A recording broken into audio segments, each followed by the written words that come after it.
No, we are recording the event, right? Yes, we are live now. Okay. Okay, but are we admitting the people who are in the waiting room is my question. Yes, let's Okay. do that now. Okay, so why don't you start the music again and then I'll admit everybody, okay?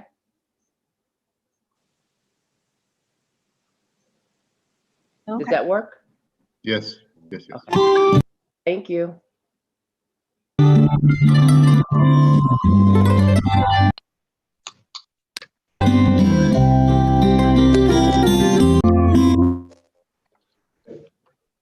We have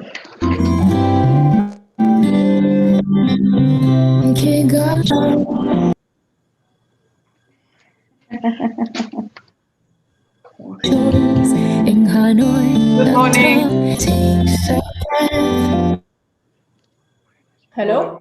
Good morning. Good to see you all. Thank you. Long time. Good morning. Yes, yes. Good morning, Jean-Luc. Good morning, Frida. Good to see you. How are you doing? I'm fine. Thank you. Good morning, everyone. Milenko from Chile. Good morning. Nice to see you early. The grid in the corner, right-hand corner. I want to go to the grid.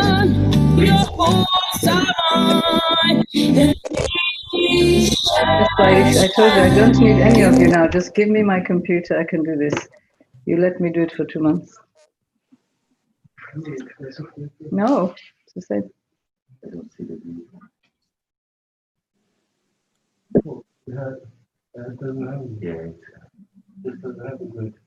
Go back.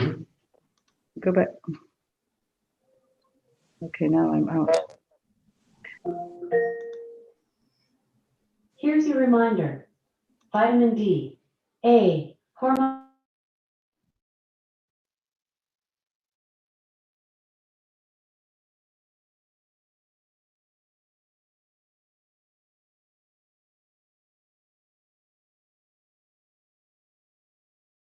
Okay, President.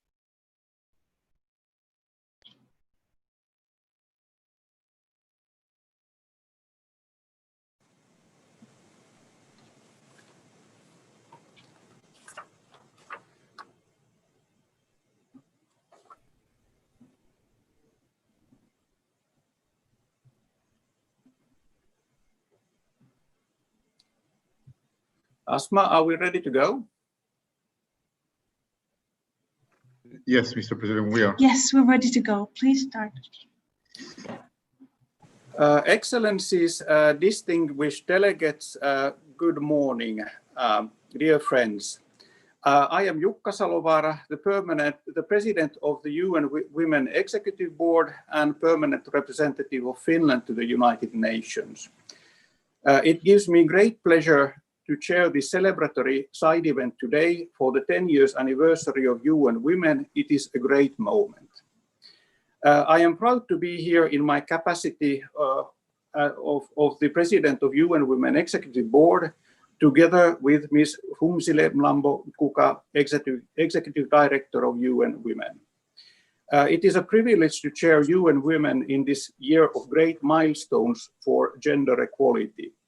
Gender equality is a mission for both women and men. From my own personal Nordic experience, I carry the conviction that the society that is good for women and girls is a good society for everyone. Much progress has been made, but more work remains ahead. Can I just express our gratitude to all those who have contributed to the work of UN Women in the past decade? I am happy that many of you are with us today. I also want to recognize the leadership of the Secretary General, Mr. Antonio Guterres, for making gender equality such a strong priority in his work. I would like to welcome all these distinguished participants and hereby open this commemorative side event to mark the 10-year milestone of UN Women's establishment and celebrate its many crucial achievements toward gender equality and the empowerment of women. This is even more significant as we meet on the on the day that the Fourth World Conference on Women concluded 25 years ago. I am pleased to welcome all our guest speakers and distinguished panelists today, and I hope for a rich discussion. Without further ado, let me first invite Ms. Phumzile Mlambo-Kuka, Executive Director of UN Women, for her opening remarks. Executive Director, the floor is yours. Thank you very much, Mr. President. I thought it was going to be the DSG first. It's wonderful to see all of you. Thank you for coming to this celebration. 10 years ago, at this moment, UN Women was a little baby, having been born in July. And 25 years ago, exactly on the day, the Fourth Women's World Conference in Beijing was coming to a close, having adopted the most comprehensive program for gender equality. So we think of all these important milestones, but also we are humbled because we have so much more to work to do. UN Women was born out of bringing together UNIFEM, the Division for the Advancement of Women, DAW, the Office of the Special Advisor on Gender Equality, OSAGI, and the International Research and Training Institute for the Advancement of Women, INSTRO.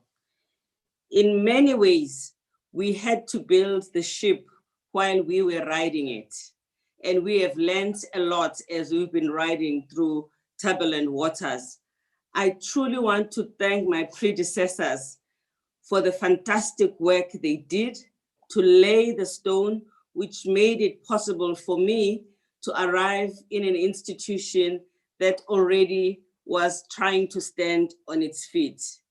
The creation of UN Women would not have been possible without your strong support as member states and as the different board members of UN Women. Our existence would not have been possible without the relentless advocacy of civil society. It was only critical as well as natural that the GA also recognized in the resolution the role of civil society. So I'm very pleased that today we actually have civil society in our audience. This is a celebration. I hope we can look happy and look like we are celebrating. And I'm proud of how far we have come, sometimes very frustrated because I think we should and can be much further, but committed to work and to walk forward so that we can achieve what UN Women is still meant to achieve.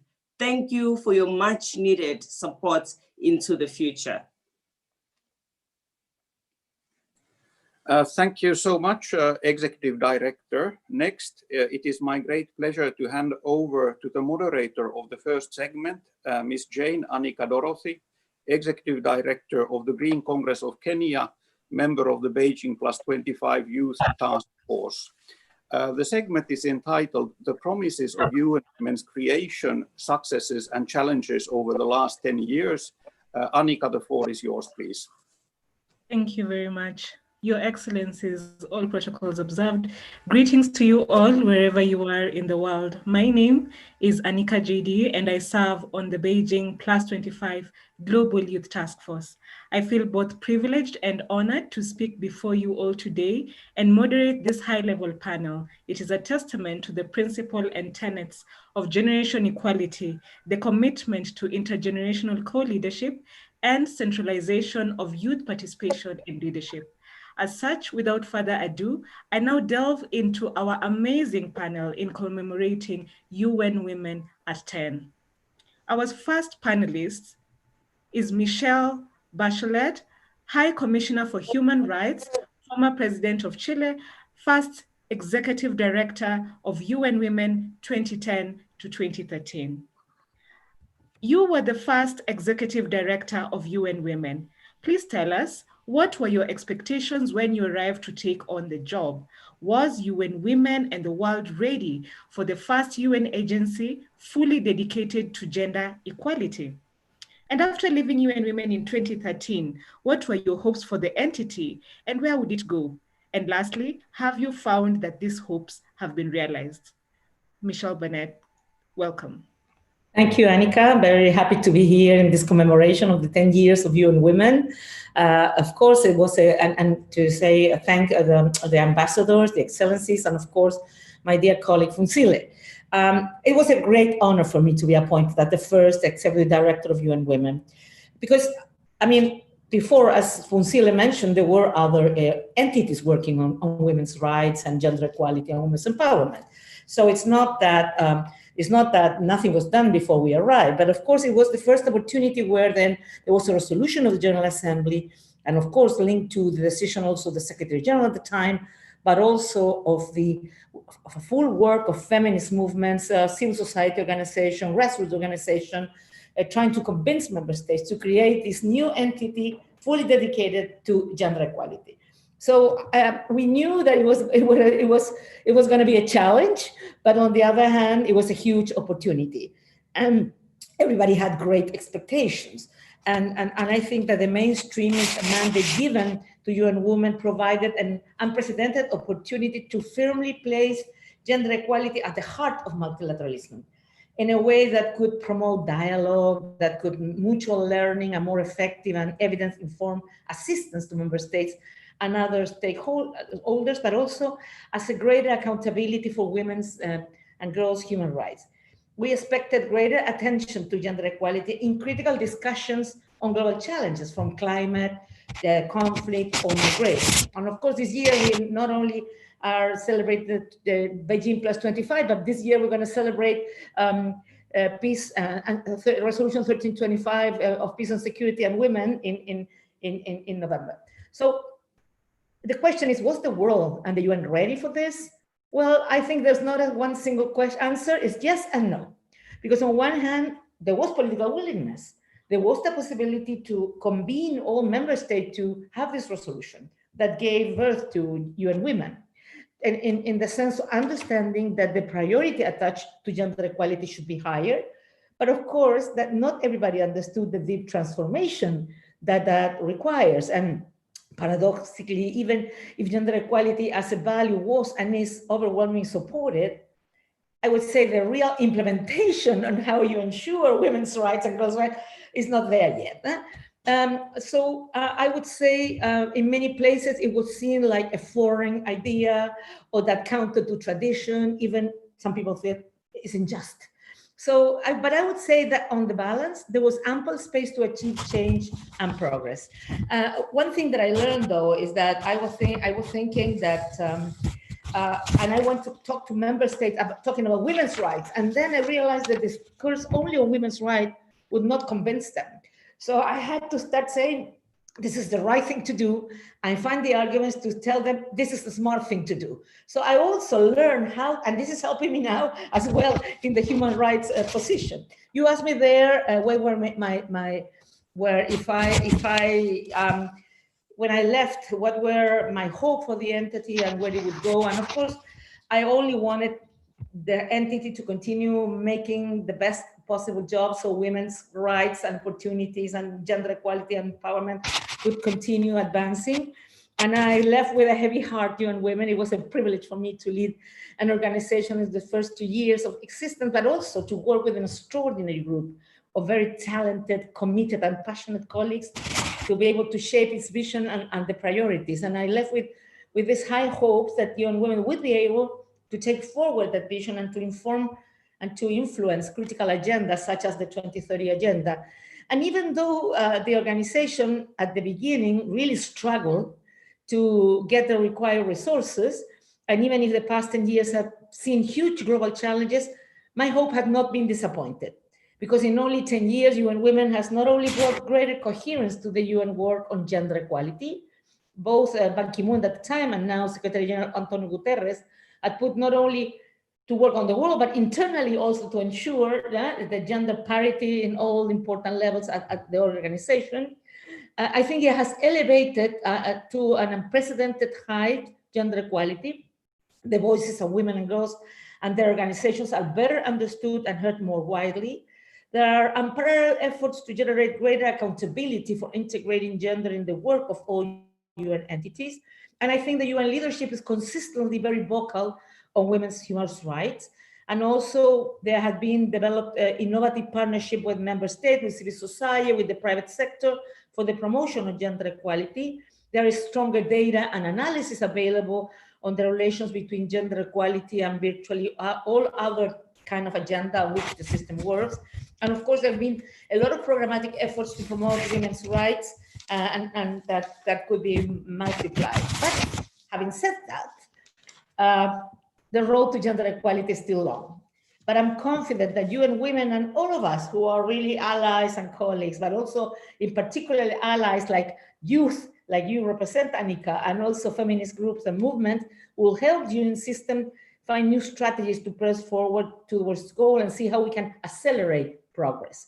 And you can count on me that now in this other position as Human Rights Commissioner, I always am talking about women's advocacy, to making the advocacy for everyone, and trying to incentivize that our office with UN Women can work together in close partnership to challenge economic and social systems based on exclusion and discrimination, and to promote dignity, equality, rights, and justice as responses to the challenges that the world faced for many decades, but now in the COVID-19 circumstances, women again has been impacted disproportionately, and we're always calling on this for member states to take the adequate policies and responses so women can have a better opportunity in life.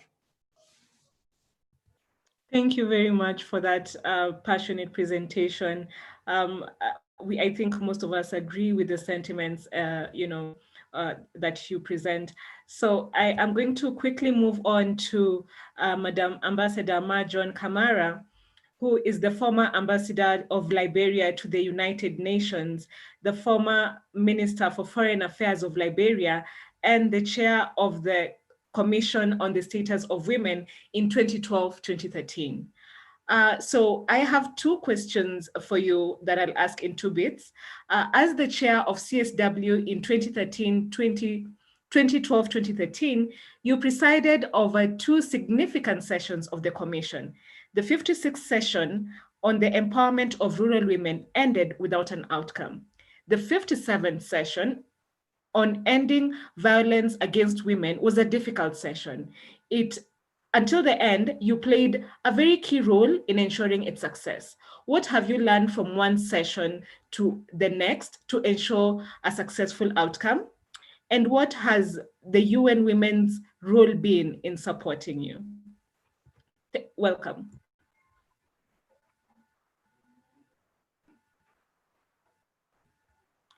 Is Madam Ambassador on?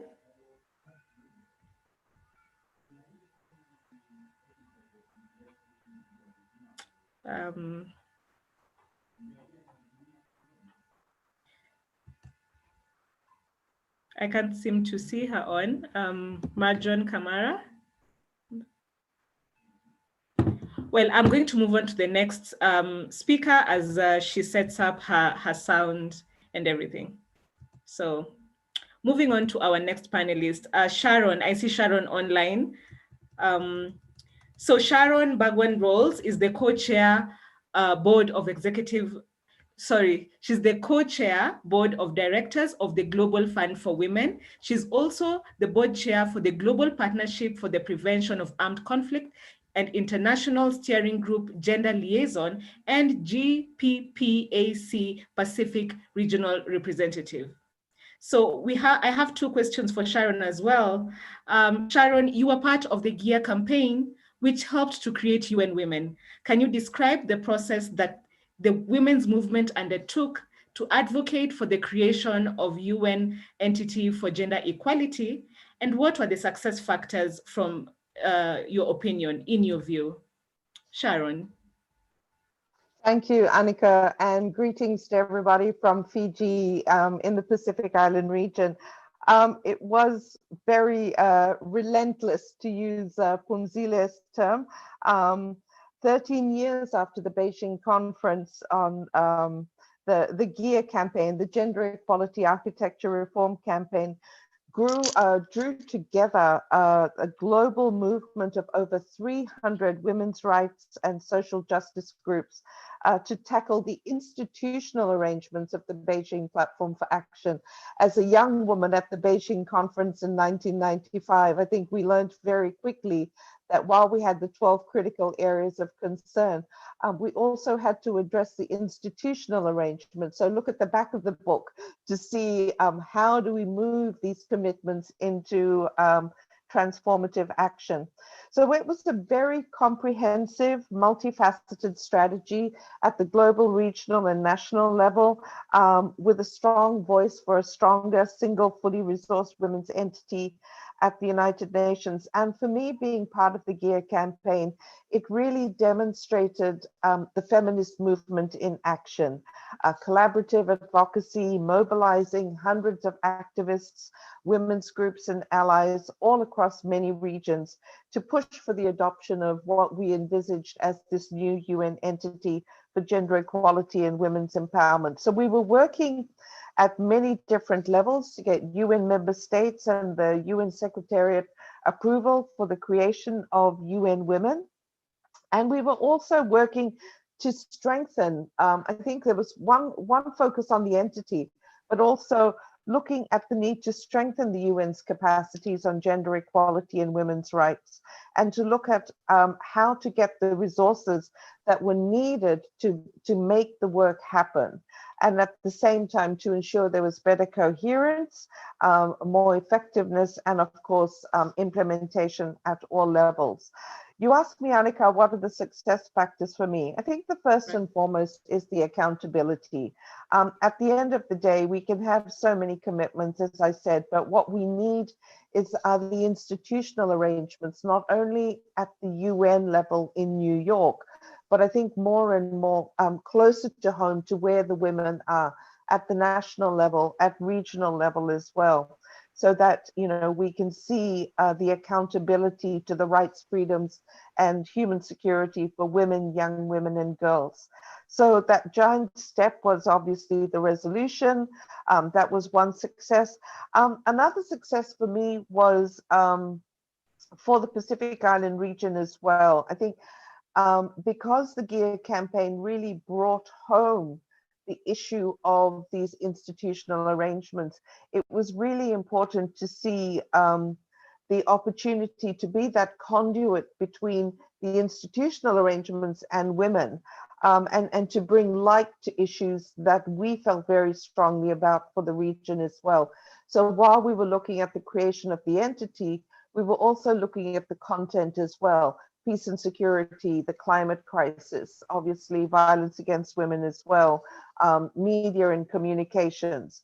So for me, it was a major success was obviously having the Pacific governments behind the GEAR campaign as well. And I think the establishment of the Civil Society Advisory Group was another success as well. It was very humbling and an honor to be a member of the first Civil Society Advisory Group. And it is a model that I think really needs to be strengthened. There is an opportunity now to be able to look at how do civil society groups work in collaboration with UN Women, not just from the context of being program partners, but to be able to be part of continuing to challenge the status quo, so to speak, as we continue to call for better resourcing, call for greater multi-stakeholder dialogue. And I guess one of the unfinished business, of course, is the fact that you know, there was also a call for representation of civil society on the executive board as well. But I think right now with the Generation Equality Forum, we are also seeing progress. I mean, you're here as a member of the Youth Task Force. We have the Civil Society Advisory Group for the Generation Equality Forum. I'm particularly pleased that we have the WPS Humanitarian Action Compact. That is another platform of bringing member states and civil society in all our diversity together. So I think one of the key achievements is certainly keeping the momentum, but obviously there is yet again the opportunity to look forward and say, okay, where do we go from here? Thanks, Annika. Yeah, just to piggyback on that, I'm just in following up what you've just said. In 10 years later, having answered what you think are the key achievements, but what do you think are the key unfulfilled promises among civil society feels in the promise of the creation of UN Women? I think there was the issue, one of the major calls for us as the from the GEAR campaign was the resourcing.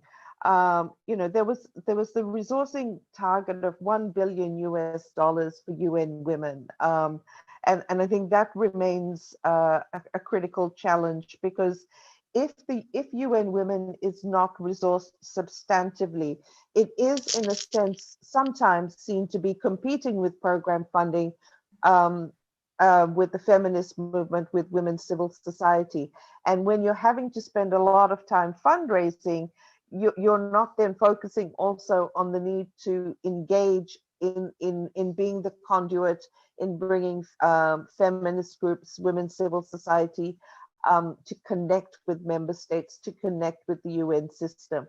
With that resourcing as well, I think that also elevates UN Women within the whole UN mechanism as well. There are many things going on. We have Generation Equality Forum as one aspect, but there's also, the bigger pictures around engaging with the Security Council on making sure that the commitments to the WPS agenda, the youth peace and security agenda, peace and security for young women like yourself, making sure that the climate crisis issue, the COP process, looking at disaster and humanitarian issues, that women are not just seen as being vulnerable. So I think the more resourcing in the core work means the chance to get better at doing the core work. Yeah.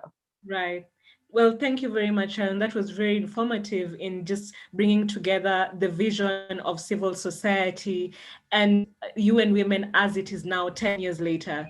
Thank you very much. Moving on to Lakshmi Puri, who is the former Deputy Executive Director of UN Women and who led UN Women's intergovernmental support, UN coordination and partnership work from its start in 2011 to 2018. Lakshmi will speak to us through a video and tell us really about what could have been and what could not have been in creation of UN Women. I'm going to hand it over to Asme now to stream the video so that we can hear from Lakshmi. Thank you.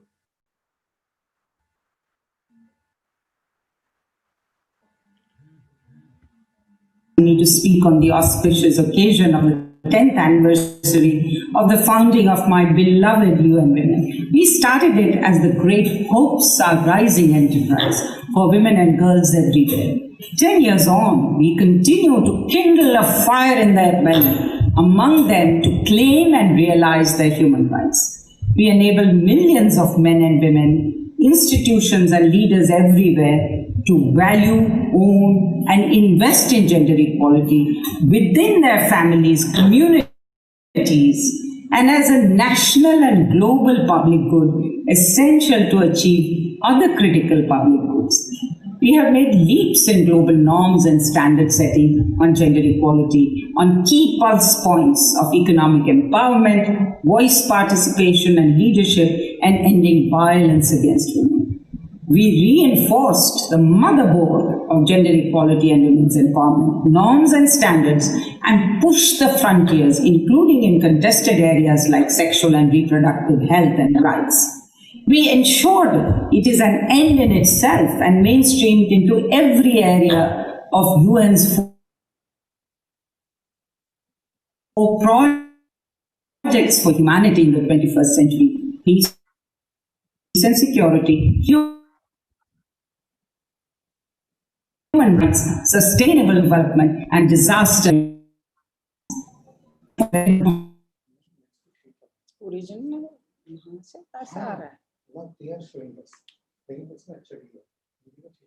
Sector and civil society. Without women, would the first ever global 70 heads of state and government and 165 countries committing to implement the Gender Equality Compact be convened?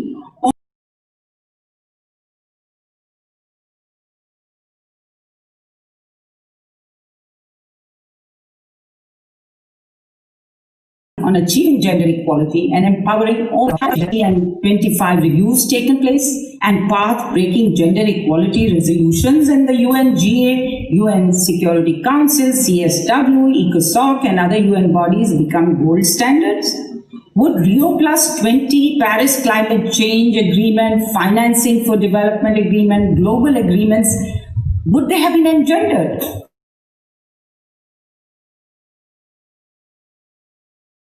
Would all entities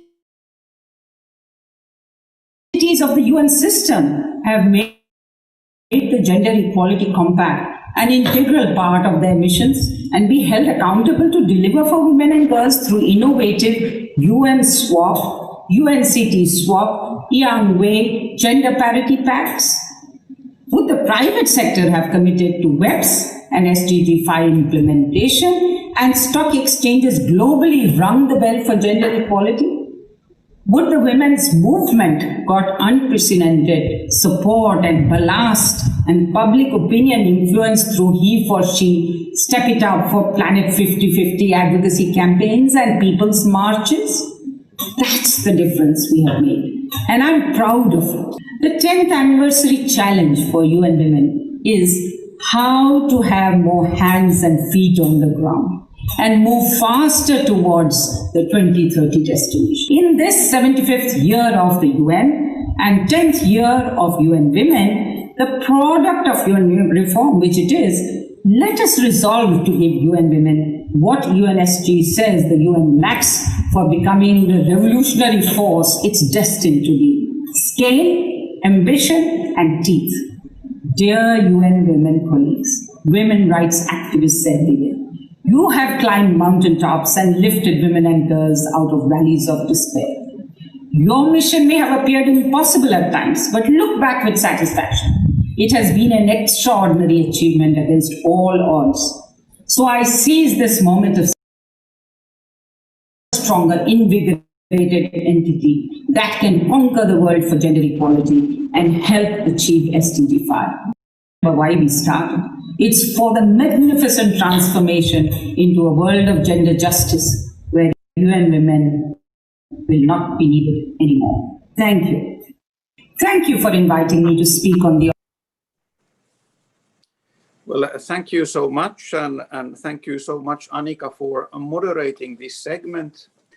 And now I would like to invite delegations on my speakers list to deliver their statements. I kindly request all speakers to limit your interventions to 3 minutes. Due to the time constraint, participants who might not get the chance to speak during this segment or have longer interventions are invited to share their statements with the Executive Board Secretariat for these to be uploaded onto UN Women's website. First on my speakers list, I have Ambassador Elina Kalkku, Undersecretary of State for Development Policy for the Ministry for Foreign Affairs of Finland, speaking on behalf of the Nordic countries. Elina, the floor is yours, please.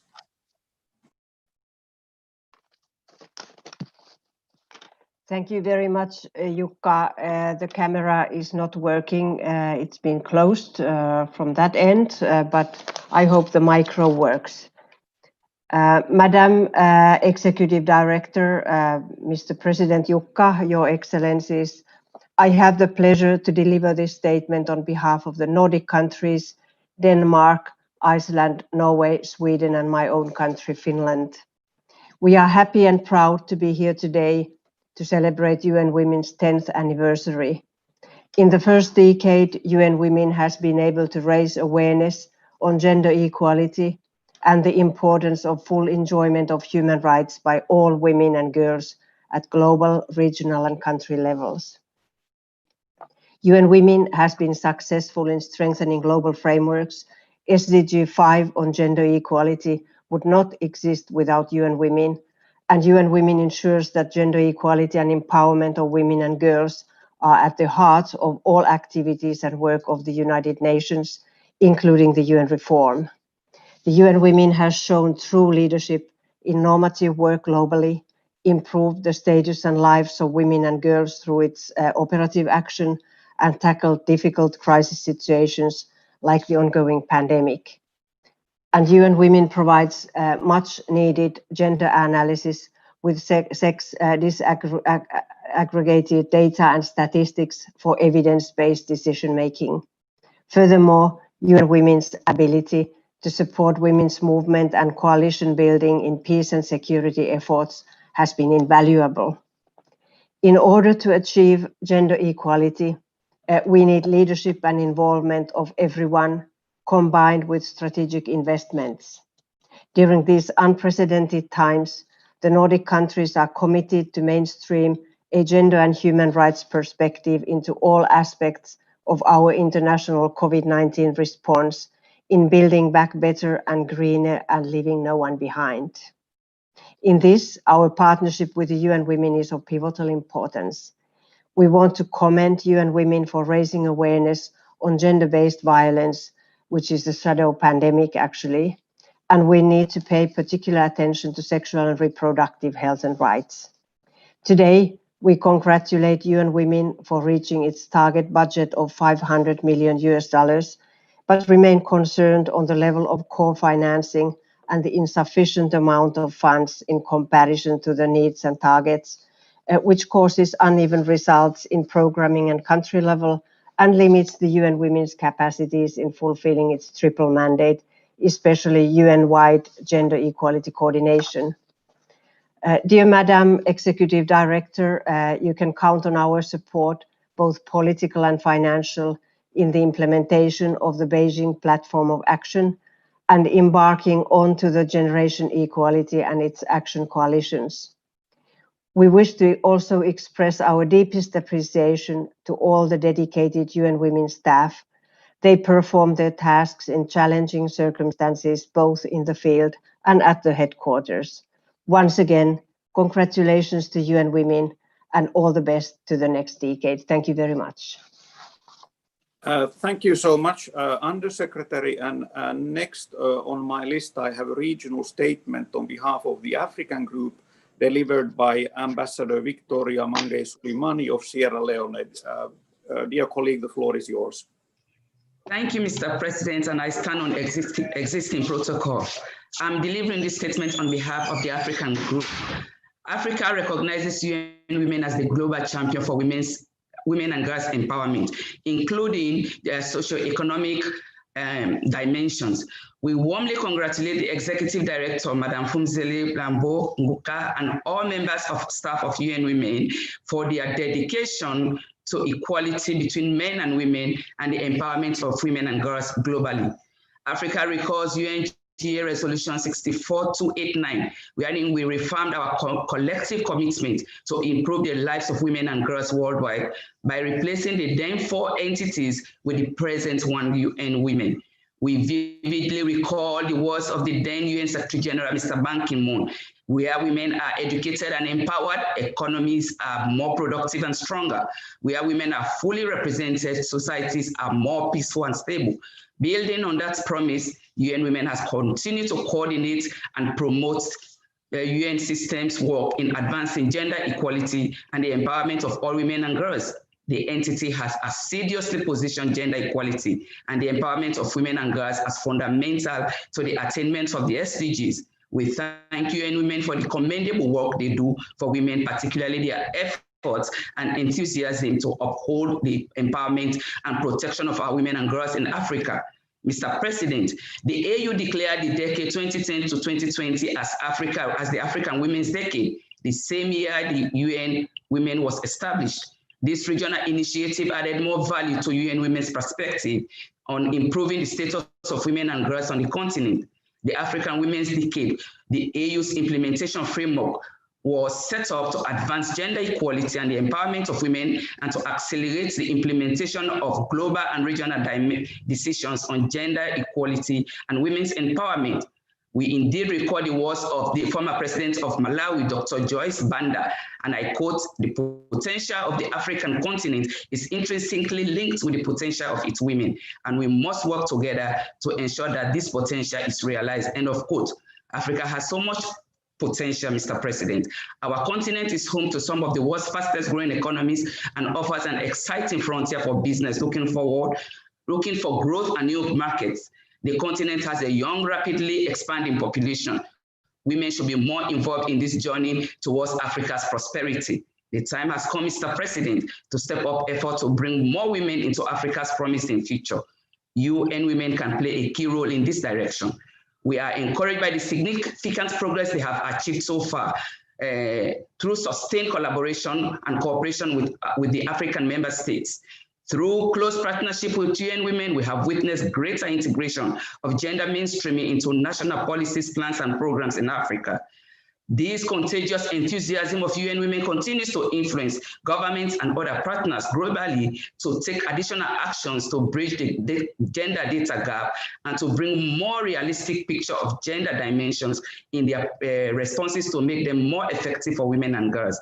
Africa recognizes UN Women's commitment to helping us realize a more viable trajectory for our women and girls. We underscore with great satisfaction UN Women strives to ending all forms of violence against women and girls, advancing their economic empowerment, promoting their increased political participation in leadership, as well as enhancing the African group member states' capacity to deliver on the women, peace, and security agenda. Through collaboration and partnership, Africa, together with other UN agencies and the EU Commission, are working commendably to end child marriage in Africa. We recognize that more girls are now being enrolled in our schools. We wish to avail ourselves of this opportunity to congratulate AU Goodwill Ambassador for Africa on child marriage, Jahad Kure, for a job well done. We reiterate our support for the African Women's Leadership Network, a brainchild of the UN Women and AU, focusing women's leadership on issues of peace and security. We take note of the work UN Women has continued to do, including its several briefs on gender and the impact of COVID-19 on the lives and livelihoods of women and girls. We take note of the innovative partnerships, including with the private sector and the international financial institutions. It will be a remiss, Mr. President, if I fail to acknowledge the work of Her Excellency, Ms. Michelle Bachelet, the first executive director of the entity, for setting the stage to improve system-wide coherence on women issues, especially the promotion and protection of human rights, as well as the empowerment and advancement of all women and girls globally. Mr. President, because of UN Women's dedication to the promotion of gender equality and the empowerment of women, greater responsibility is being placed on our world leaders to take action and demonstrate greater political and financial commitment to the promotion of gender equality and the empowerment of women in all spheres. Permit me also, Mr.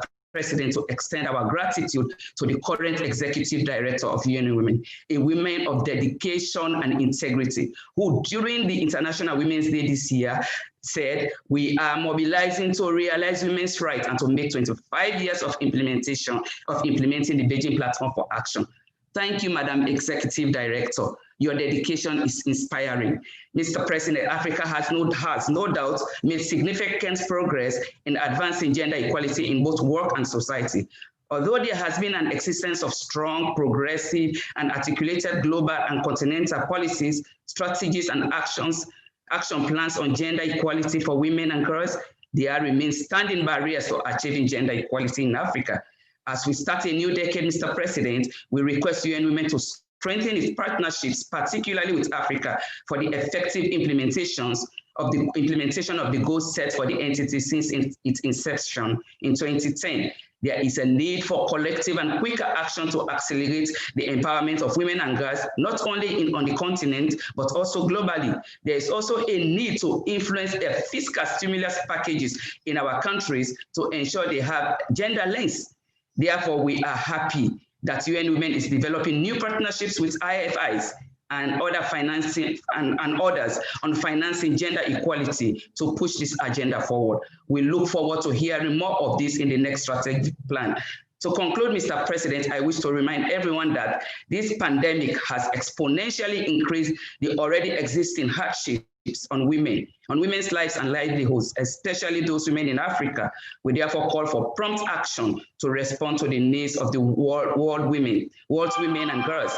We say congratulations, UN Women, on your decade of commitment and for the significant milestone you have achieved in making a difference in the lives of women and girls globally, despite all the challenges, namely with the COVID-19 pandemic and the difficulties on the ground. I thank you, Mr. President, for your attention, and everybody, thanks for listening. Thank you so much, Ambassador. And next on my list, I have a regional statement on behalf of the Asia-Pacific Group delivered by Ambassador Enkbol Vorshilov, the PR of Mongolia. Dear colleague, the floor is yours. Thank you, President.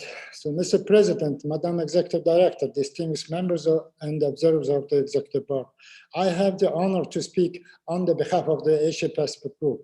At the outset, I'd like to thank the UN Women Executive Board for convening this side event commemorating the 10th anniversary of the United Nations entity on gender equality and empowerment of the women.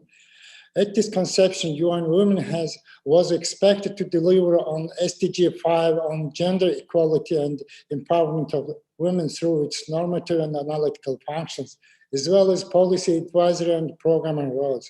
We commend the UN Women's efforts to fully realize its normative and analytical functions. With the policy advice and assistance from UN Development System, now 155 countries have put in place laws that criminalize domestic violence that affects 1 in 3 women in their lifetimes. The Asia-Pacific Group congratulates the leadership and the entire team of UN Women for their efforts in placing women's rights, priorities, and voices into the global agendas and UN priorities. During 10 years of existence, the UN Women, together with member states and the civil society, has been working hard to achieve and now defend the hard-earned progress on the gender equality and women's empowerment. Mr. President, Asia-Pacific Group remains of view that while important progress has been achieved in advancing gender equality and empowerment of women, all the challenges persist and new obstacles threaten to reverse this progress. We have no time for complacency when the face of poverty still remains female, especially in the Asia-Pacific region. Needless to say that COVID-19 pandemic has exacerbated existing economic and social inequalities and intensified the violence against women and girls. We believe that the Shadow Pandemic campaign launched by the UN Women last May is a useful tool to raise awareness and fight violence against women and girls. On the other hand, devastating impacts of the COVID-19 affect their livelihood by sinking income from tourism, connectivity, and remittance. UN Women's role in helping the women's economic empowerment is crucial at this point. At a time when governments all around the world are striving to build back better after COVID-19 crisis, we would like to highlight the following suggestions.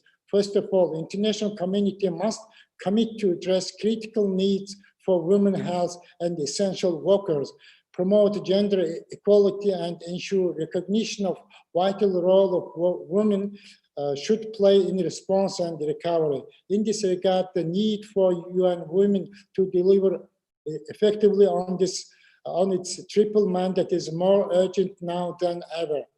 Moreover, it is critical that UN Women work effectively with the other agencies of the UN Development System, delivering as one United Nations to minimize the burden on partner governments and complement and not duplicate the work of the national governments, regional organizations, and other partners. We urge UN Women to incorporate fully lessons learned from COVID response efforts and from the midterm review during the remaining strategic plan period when delivering the next strategic plan. We understand that there will be pressure on resources as a result of the COVID-19 as the governments worldwide deal with economic decline. Thus, it is important to reach out our resources not only for governments but also private sector. I thank you, President. Thank you so much, Ambassador. And next on my list, I have a group statement by Pacific Islands Forum delivered by Ambassador Samuel Laloniu, Permanent Representative of Tuvalu to the United Nations and Pacific Islands Forum Chair. Dear colleague, the floor is yours. Mr. President, I have the honor to speak on behalf of the 14 members of the Pacific Islands with presence here in the UN. Today, we celebrate UN Women. It is a joyous moment, and as I take this opportunity at the outset to congratulate UN Women on 10 years of service and all its accomplishments. It has been encouraging to see that in its work, UN Women has endeavored to ensure that the voices of all women in all their diversities are heard and acknowledged. Today, the human rights of women and girls have more prominence, universality, and urgency than ever before. As we reflect on how far we've come, we must also look ahead at where we're going and ensure that our hard-fought gains for gender equality are maintained and protected from rollback and regression. UN Women has, in the last 10 years, played an invaluable role in our region. Its work has positively affected the lives of Pacific women and their families. It has supported women's economic empowerment, elimination of violence against women and girls, and strengthened women's and girls' leadership and decision-making. UN Women has been instrumental in the Pacific as a partner in preparedness and response to the COVID-19 pandemic. For this, we are grateful. Never has a crisis impacted so directly all 18 member states of the Pacific Islands Forum as COVID-19. It has impacted women in many more ways than men.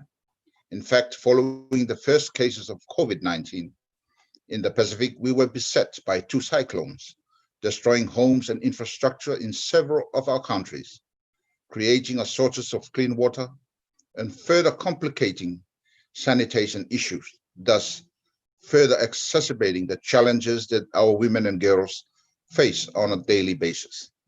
These recent phenomena clearly shows how important it is to work together, to pool our resources and ensure that those of us who have least do not go without. When faced with this pandemic, our members collectively worked with development partners to establish the Pacific Humanitarian Pathway on COVID-19, which ensures proper protocols and clearances were in place to allow for the distribution of medical supplies and movement of health professionals into our countries. At a time when multilateralism is waning, we in the Pacific are proud to demonstrate that there is value in collaboration, in progressing together, in looking out for our fellow human beings. We encourage UN Women to continue to work collaboratively with UN agencies, regional organizations, national governments, and civil society to guarantee that gender equality is advanced in the region. We urge UN Women to realize the value that lies within the Pacific and continue to work with us to ensure that our potential is not wasted and that together 2030 is realized, leaving no one behind. Just as the Pacific has much to gain from collaborations with UN Women has much more to gain from learning vital lessons from our Pacific region. I thank you, President. Thank you so much, Ambassador. And next on my list, I have a joint regional statement on behalf of the Eastern European Group delivered by Ambassador Kaha Imnadze, PR of Georgia. Dear colleague, the floor is yours.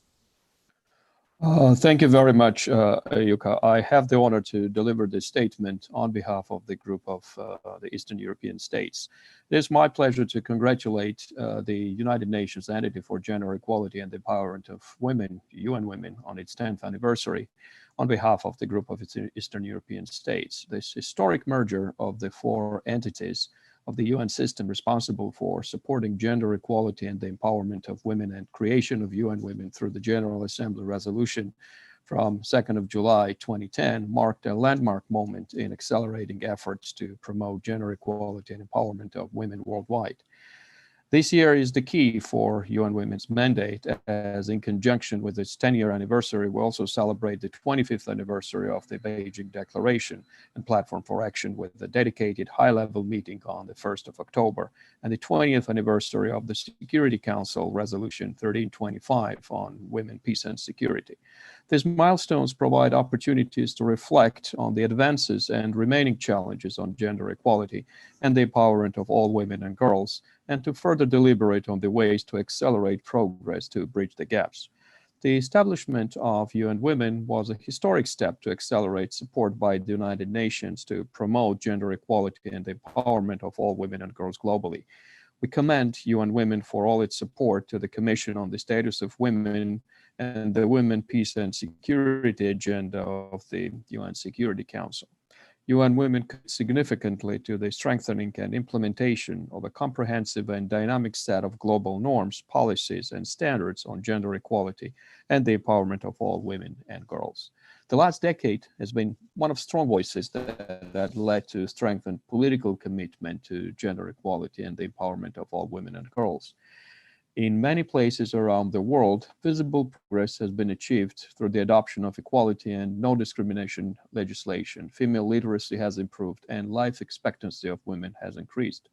Nevertheless, no country can claim to have achieved genuine gender equality, and much more needs to be done.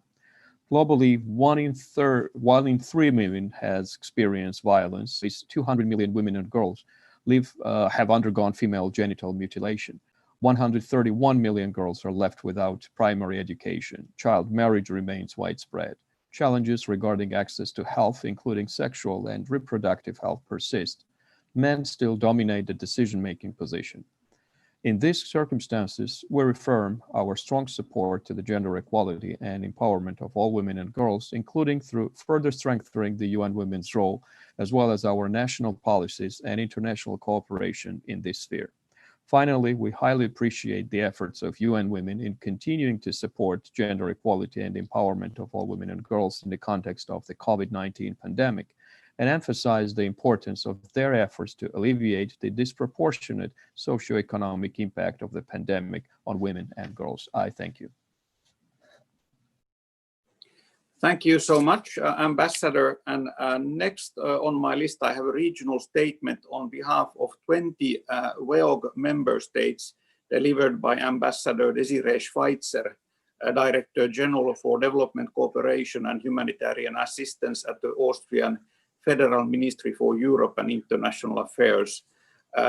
Dear colleague, the floor is yours. Thank you so much. Madam Executive Director, Mr. President of the Executive Board, the Excellencies, I am pleased to deliver this statement on behalf of the following group of member states: Australia, Belgium, Canada, Denmark, Finland, France, Germany, Iceland, Ireland, Israel, Italy, Liechtenstein, Luxembourg, the Kingdom of the Netherlands, New Zealand, Norway, Sweden, Switzerland, the United Kingdom, as well as my own country, Austria. As we come together virtually to celebrate the 10th anniversary of the establishment of UN Women by the UN General Assembly, the international community is facing a challenge of historical dimensions. COVID-19 has deepened existing gender inequalities.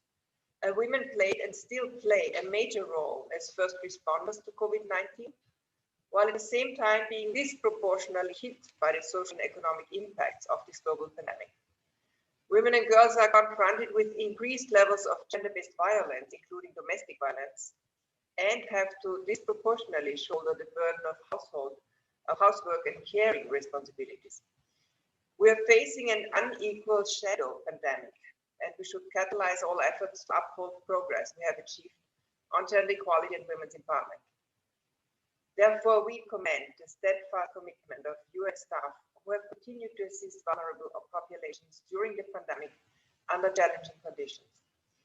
UN Women significantly contributed to the UN's response by the design of a new global program for gender-responsive prevention and management of the COVID-19 pandemic, and their important role as a member of the advisory committee of the UN COVID-19 Response and Recovery Multi-Partner Trust Fund. We call on the organization to continue the important role of coordinating a system-wide approach that addresses the impact of COVID-19 on women and girls. The 10th anniversary of UN Women coincides with the 25th anniversary of the Beijing Declaration and Platform for Action and the 20th anniversary of Security Council Resolution 1325. These anniversaries urge us to reflect on where we stand on gender equality and women empowerment and how we can further bolster multilateral cooperation to build a gender equal world. We have reason to be proud of the work accomplished and the progress achieved. We have increased access to healthcare facilities and services, to modern forms of contraception, and more girls go to school. There's much to celebrate, yet we still have far to go. Firstly, stronger efforts are needed to accelerate progress towards SDG 5, as well as related sustainable development goals. And to keep gender equality, the fulfillment of human rights of all women and girls, and the empowerment of women and girls at the front and center of the 2030 Agenda for Sustainable Development. We need to fulfill our commitments stemming from the Beijing Declaration and Platform for Action, as well as the WGS Agenda. For these aim partnerships between national and local stakeholders, grassroots organizations, UN Women and member states will be more crucial than ever before. In this context, the action coalitions of the General Forum convened by UN Women, civil society, France and Mexico will be important instruments. Secondly, in our efforts to build back better and greener, we need a strong UN with a strong UN women. The achievement of the UN reform commitments is paramount to strengthen a system-wide approach towards gender equality in all areas and on all levels. For a young UN agency, UN Women has had an impressive impact over the past 10 years. With a presence in 98 countries, the organization has delivered programs that have almost quadrupled in size and have brought positive change to billions of women and girls, including those furthest left behind, very often closely working with local women's organizations at a community level. At the UN in New York, UN Women has assisted member states in the annual commission on the status of women in reinforcing global standards on all women's full enjoyment and human rights and gender equality. The upcoming strategic plan of UN Women presents an opportunity to foster UN Women's active role as the UN gender powerhouse, which ensures accountability for gender mainstreaming throughout all UN programs and operations. It is our shared responsibility to ensure UN Women is resourced sustainably in the future, especially in the context of the global COVID-19 crisis. Therefore, despite the current challenges linked to the COVID-19 pandemic and the worrisome global pushback against women's and girls' rights, let us kick off a powerful and driven second decade for UN Women, transforming this decade of action into transformational results for gender equality. Thank you. Thank you so much, Ambassador. And next on my list, I have Ambassador Ana Silvia Rodriguez Abascal, the Chargé d'Affaires of Cuba to the United Nations. Dear colleague, the floor is yours. Thank you, Ambassador. I would like to express our appreciation for the convening of this commemorative event, which allow us to pause and reflect on the achievement of the entity in all these years. In the past years, we have seen that the issue of gender equality and the empowerment of women has become a growing priority, not only across the globe, but also within the UN system. That is the result of the entity's work and leadership, contributing to the mobilization of political will and awareness of governments at all levels and relevant stakeholders. However, and despite the advanced register so far, there is still much to do to ensure gender equality and the empowerment of women in all sectors of life, both around the globe and within the UN. That is why UN Women and its mandate remain as relevant. The 10th anniversary of UN Women comes at a time that has proven to be as exceptional as challenging. Fortunately, the experience gained in its first decade, combined with the strong determination of UN Women's leadership and staff, has allowed the entity to continue discharging its mandate in the COVID-19 pandemic era with all its limitations and difficulties.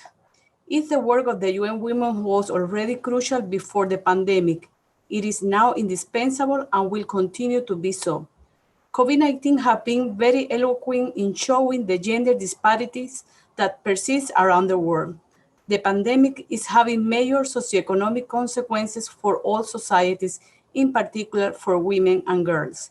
In that regard, it is clear to us that in order to respond and recover from the COVID-19 pandemic, including its impact on women and girls, further cooperation and consultation between the entity and governments is needed, taking into account the very diverse national circumstances and levels of development. Finally, as the entity begins its second decade of irreplaceable work, I would like to reiterate the commitment of my delegation in supporting UN Women and its mandate. I thank you. Thank you so much, Ambassador. And next on my list, I have Ambassador Jerry Machila from South Africa. The floor is yours, please.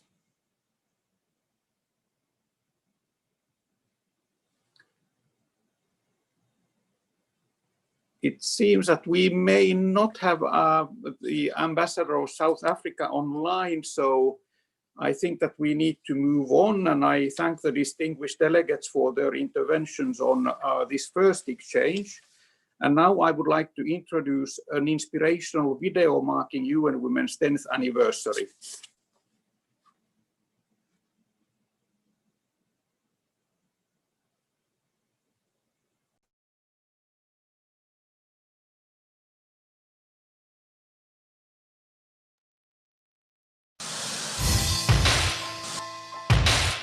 Equal rights have never come easy. Whether it's girls' access to education, women's place in leadership, or women's and girls' freedom and choice over their own bodies, progress for women's rights has always been a hard-won battle. But 10 years ago, UN member states took a historic step on the path towards gender equality by enlisting some crucial allies: us. By bringing together 4 parts of the UN systems dedicated to women's issues, it will now be much more difficult for the world to ignore the challenges facing women and girls or to fail to take the necessary action. As UN Women, we hit the ground running. Together with civil society, governments, the private sector, and in coordination with our sister agencies in the UN system, we have worked tirelessly to place women's rights, priorities, and voices on critical global agendas. Our staff in more than 90 countries have delivered programs to transform lives on the ground. We have worked with governments to change laws and set standards to meet women's needs. We have teamed up with influential and intergenerational partners to spread our message.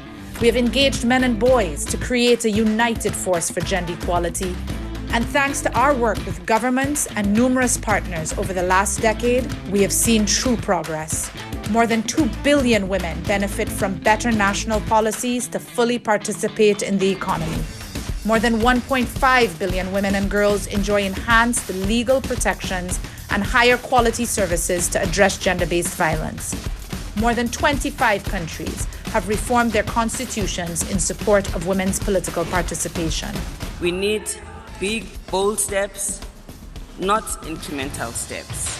As COVID-19 exposes the massive fault lines of global inequality, as climate and humanitarian emergencies threaten the most vulnerable, as movements for racial justice demand an end to systemic discrimination, and as innovation and technology shape our future societies, today, a decade after our establishment, UN Women's work is more important than ever.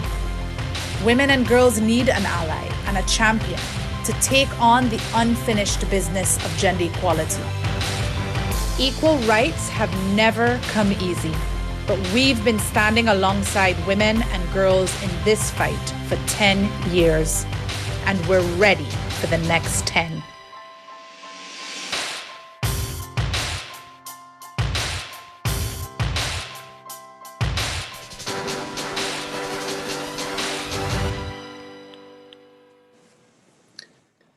Thank you. What a great video. And next, I would like to introduce the second segment titled Looking Towards the Future, Horizon 2030.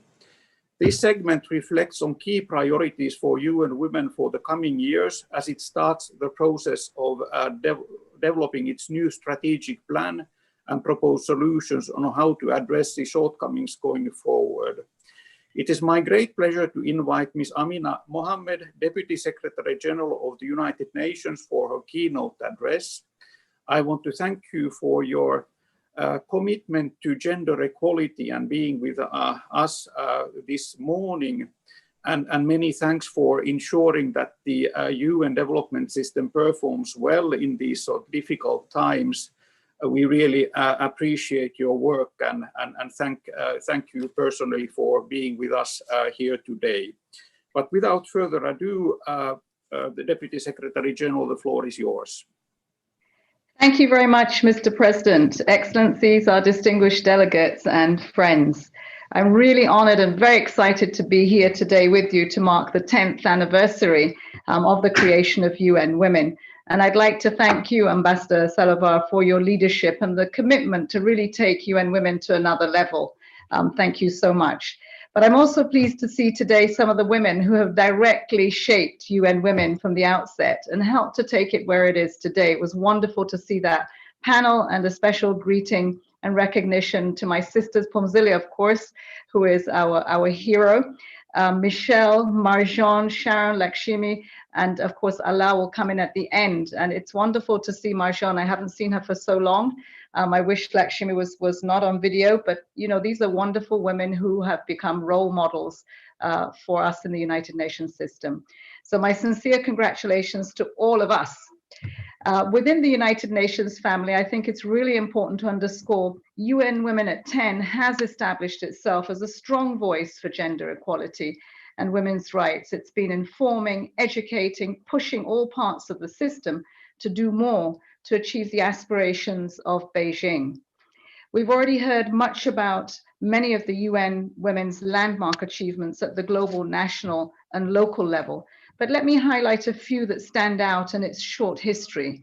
UN Women has helped move the needle by supporting more than 175 successful legal reforms and 25 constitutional reforms to strengthen women's rights. That is no mean feat in this day. It has strengthened access to essential services for survivors of violence against women in nearly 60 countries.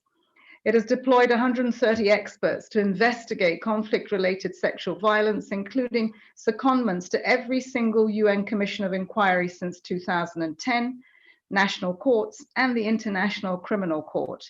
And this has resulted in some of the first in prosecution of gender-related crimes under international law. It has supported women's meaningful participation in peace processes in Colombia, in Syria, Yemen, currently in Afghanistan, and several other countries, and in building relationships and a platform for women's civil society to engage in the work of the organization. Over the years, I personally have worked at the country level with UN Women in the trenches fighting for gender equality, and I've also worked closely with UN Women when I came to the UN on the post-2015 development agenda, the precursor to the Sustainable Development Goals.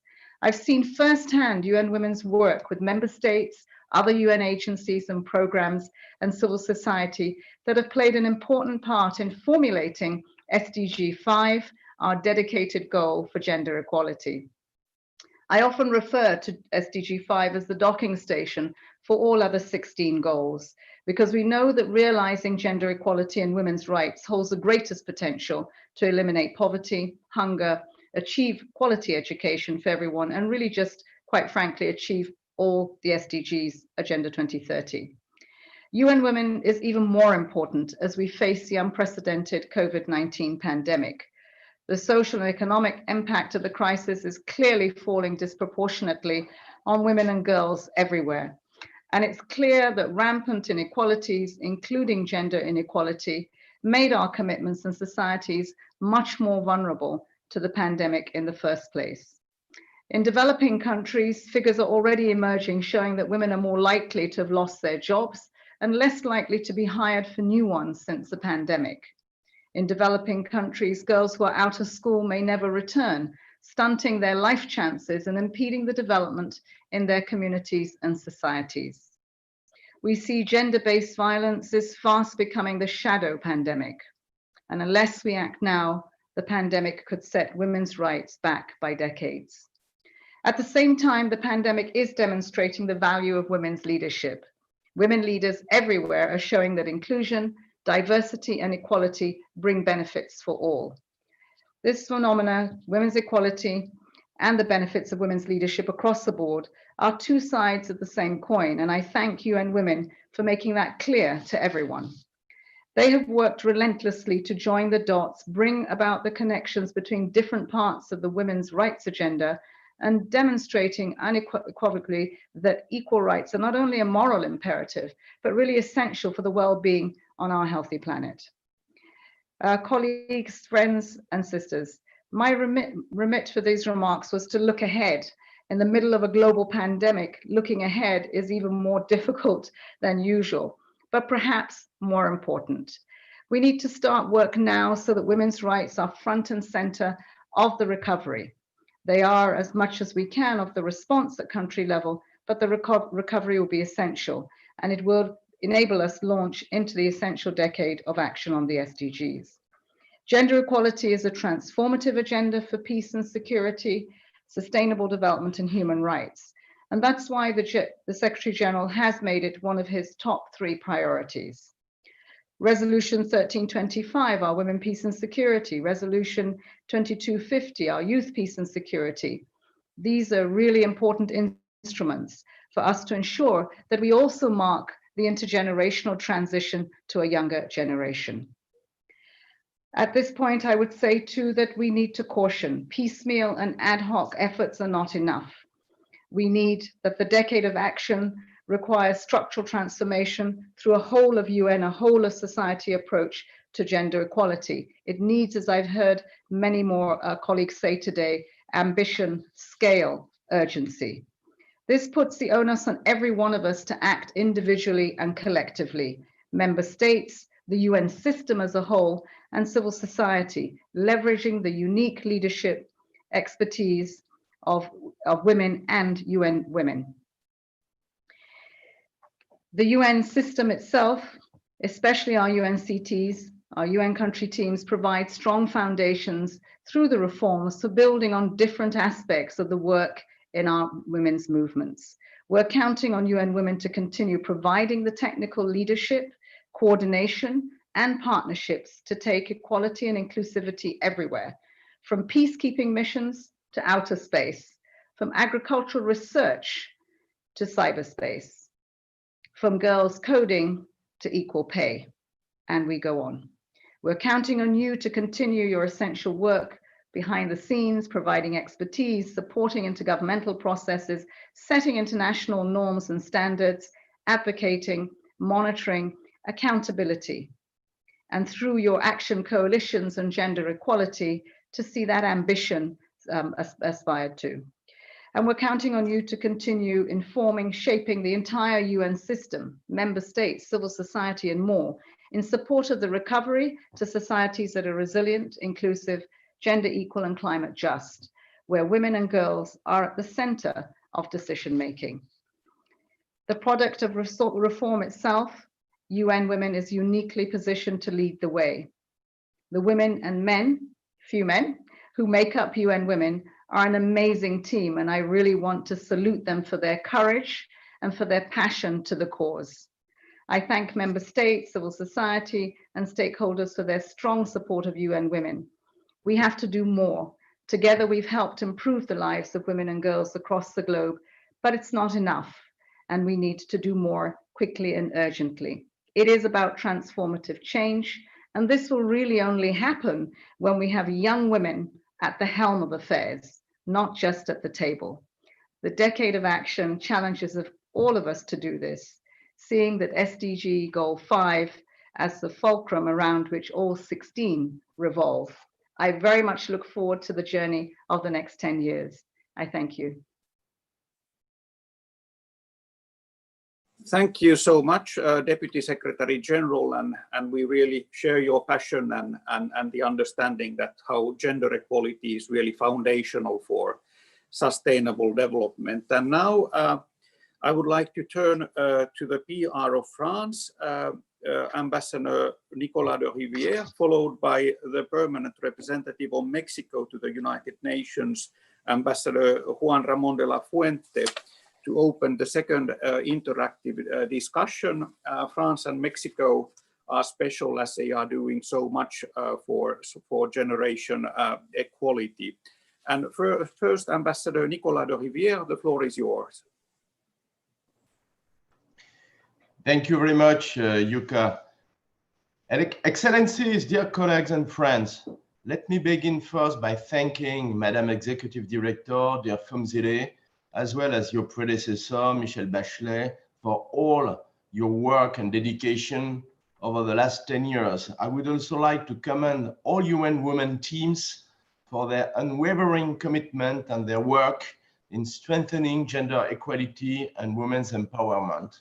And I want to thank the Secretary General and you as well, dear Amina, for your strong commitment on gender equality.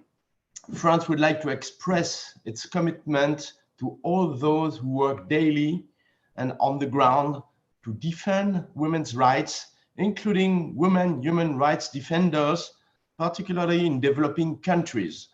Recognizing their invaluable work, France has launched a 120 million euro fund last July in support of women's organizations.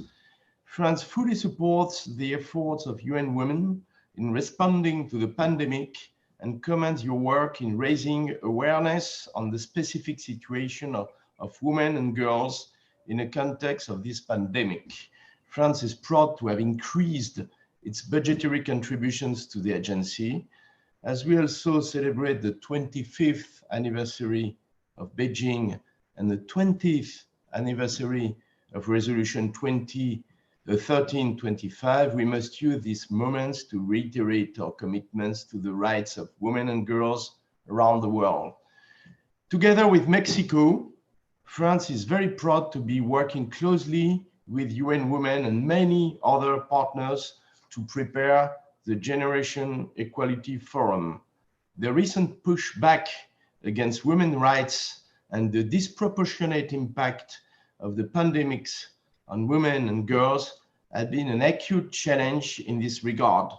We must remain vigilant, as we agreed with Simone de Beauvoir, who once said, "Never forget that any crisis would suffice to call women's rights into question." The Generation Equality Forum is an answer to her call. It will be an opportunity for all of us to build back better, more equal and united. It will be a time to take a stand against any pushback and for new and strong commitments. It will be a time to promote an innovative, intergenerational and multi-stakeholder approach with civil society and private sector. While the COVID pandemic has led us to postpone the forum to 2021, our ambition remains unchanged. The forum is foremost a process and a dynamic in favor of equality that no pandemic can alter. We are waiting for you in Paris. Thank you and happy birthday. Thank you so much, Ambassador. Merci, Nicolas. Next, I hand the floor to Ambassador Juan Ramón de la Fuente. Dear colleague, you have the floor. Thank you very much, Yuka, Madam Deputy Secretary General, dear Pumzile, Excellencies. Congratulations to the UN Women team on this 10th anniversary. This occasion coincides with milestone celebrations. The 45th anniversary of the first World Conference on Women, which took place in Mexico City in 1975.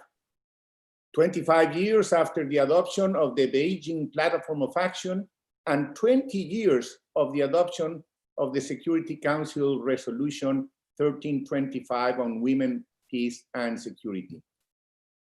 UN Women has played a crucial role in transforming the lives of women and girls around the world, and we're all grateful, very grateful to it. But this anniversary comes at very challenging times. We are concerned with attempts to push back the agenda of women's rights, and also concerned because COVID-19 threatens to undermine the hard-won achievements on women's empowerment.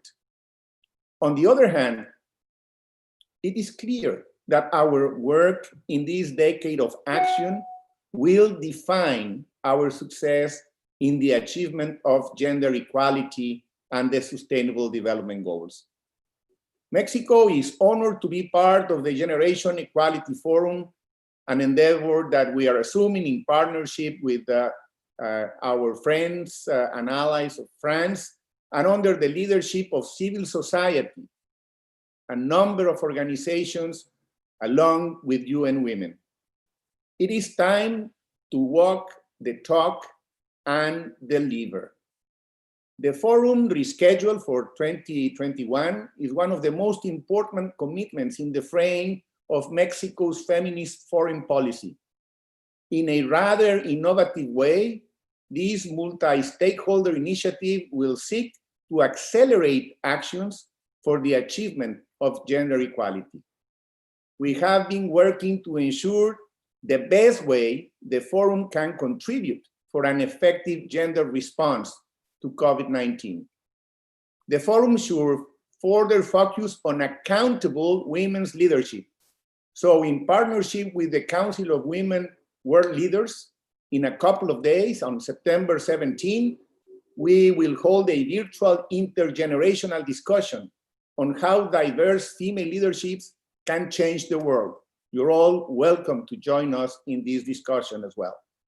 Thank you to UN Women for your strong leadership on the transformative agenda that we all wish for the new feminist post-pandemic era. Thank you very much.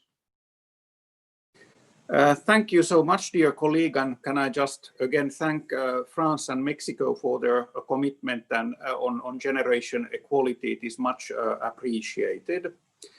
And now let me come back to sort of our earlier segments, because, well, we experienced some technical difficulties earlier on, and this celebration is really about those who have built UN Women. In some context, we could talk about founding fathers, but I think that with UN Women, it is only appropriate to talk about founding mothers. And that's why I would like to turn to Minister Kamara and Lakshmi Puri again to give you just sort of the opportunity to speak and greet us. So Marjon Kamara, if you are with us, you have the floor, please. Thank you very much, Mr. Chairman, Mr. President, Madam Executive Director, distinguished ambassadors, ladies and gentlemen. Let me first apologize for not being there when I should have this morning. We had some technical problems, issues with connectivity. You know that happens at the most inopportune time, and that's why I could not be here. I'm grateful for the opportunity to participate in this discussion commemorating the 10th anniversary of the creation of UN Women. I was fortunate to have been the permanent representative of Liberia to the UN during the negotiations leading to the creation of the entity in 2010. When we consider the difference that UN Women has made in the lives of women and girls, then we know that the decision that was taken to create this entity was wise and visionary. So let me congratulate the current and former executive directors and the staff of UN Women for the important role which they have carved for this organization over the years of hard work. UN Women has become an instrument, an indispensable instrument, I should say, in developing the organizing concepts and approaches, and in mobilizing the global community for action and building capacities on the ground of government agencies, women's groups, men, he and she associations, and civil society organizations to accelerate the achievement of gender equality and women's empowerment. And much progress has been made, it's very evident. and this brings some satisfaction, but it's also very uneven. And the status of women has been elevated in many respects, but the challenges today are no fewer, and perhaps they're even more formidable. The trend towards diluting the language in some of our foundational documents on women's rights creates risks of a reversal of some of the gains made. So the call, I think, on this anniversary is for us to remain steadfast in our shared mission of removing all barriers that prevent women from reaching their full potential. And we know what those barriers are because they have been mentioned so many times as the reasons why consensus and compromise is so difficult in deliberations on women's rights, whether in the international fora or at the national level. Differences in culture, tradition, and values are most frequently cited.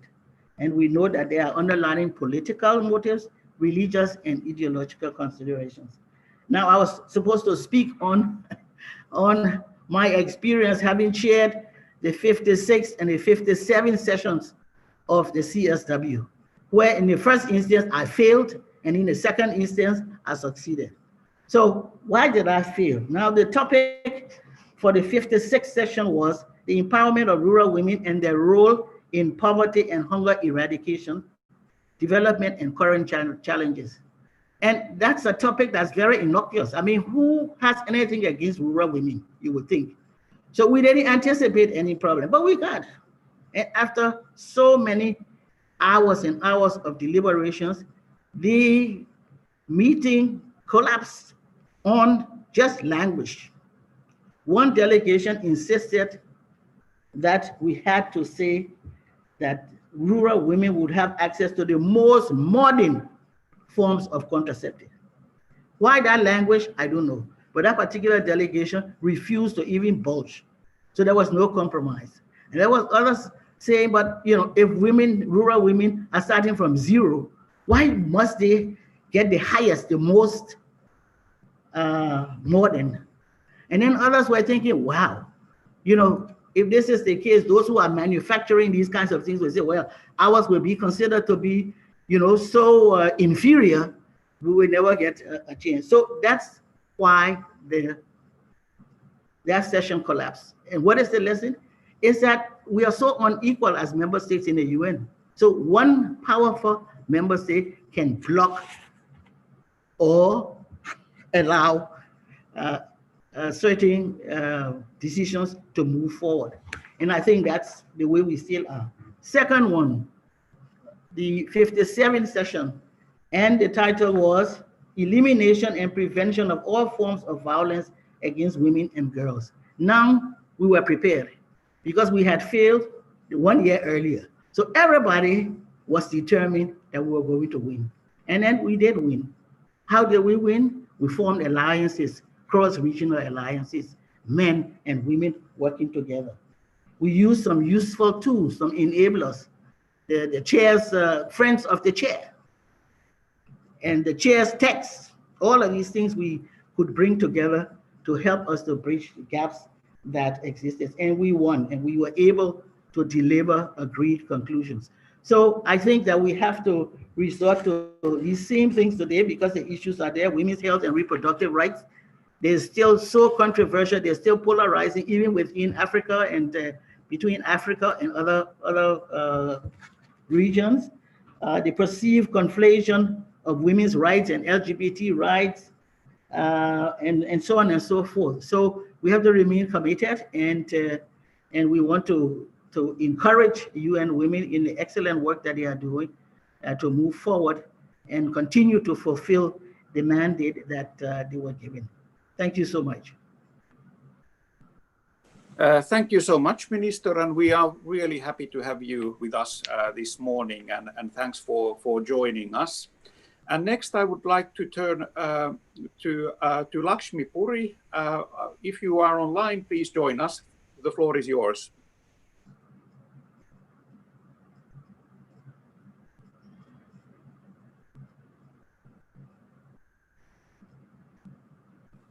We may be experiencing some connection issues again. So if sort of Lakshmi can connect. There you are. Please do. Thank you, Mr. President. And it's so wonderful to join all the, what you call founding mothers, but Phumzile calls them and us godmothers. But whoever we are, but we are committed to the UN Women Mission. And I would like to see a few points on the way forward. One is that, as has been mentioned, we can't be complacent and we must press on the normative side, because sometimes we say, oh, we have enough norms and standards, now it's about application. But we still have a long way to go, and we must press on with updating, deepening, and expanding these norms in every fora within and outside the UN. The second aspect is that what I've always called the gender equality compact, it must be, must be translated into regional, national, and local laws, policies, and measures to benefit women and girls, and generate accountability. I think it was mentioned earlier by others, particularly our civil society friends, accountability of all stakeholders, whom we must continue to convene. UN Women has that very important role of convening all of them with empowered women's organization. Also, I think we have a lot to do on banishing gender equal, discriminatory, psychosocial mindsets and dismantle structural barriers. Also, our task is so big, so neglected in the past, and resource intensive, and now crisis hobbled, that UN Women needs to actively support countries, cities, and villages, as it has been doing in this crisis, as strategic precursors. We used to always say, what are we? Are we a catalyst? What are we?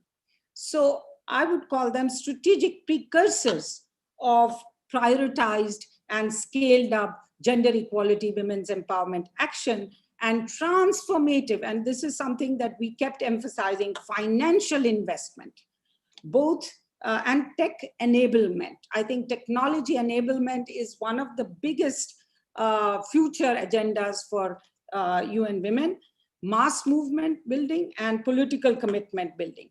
All of this has to continue, and that has to be a very important part.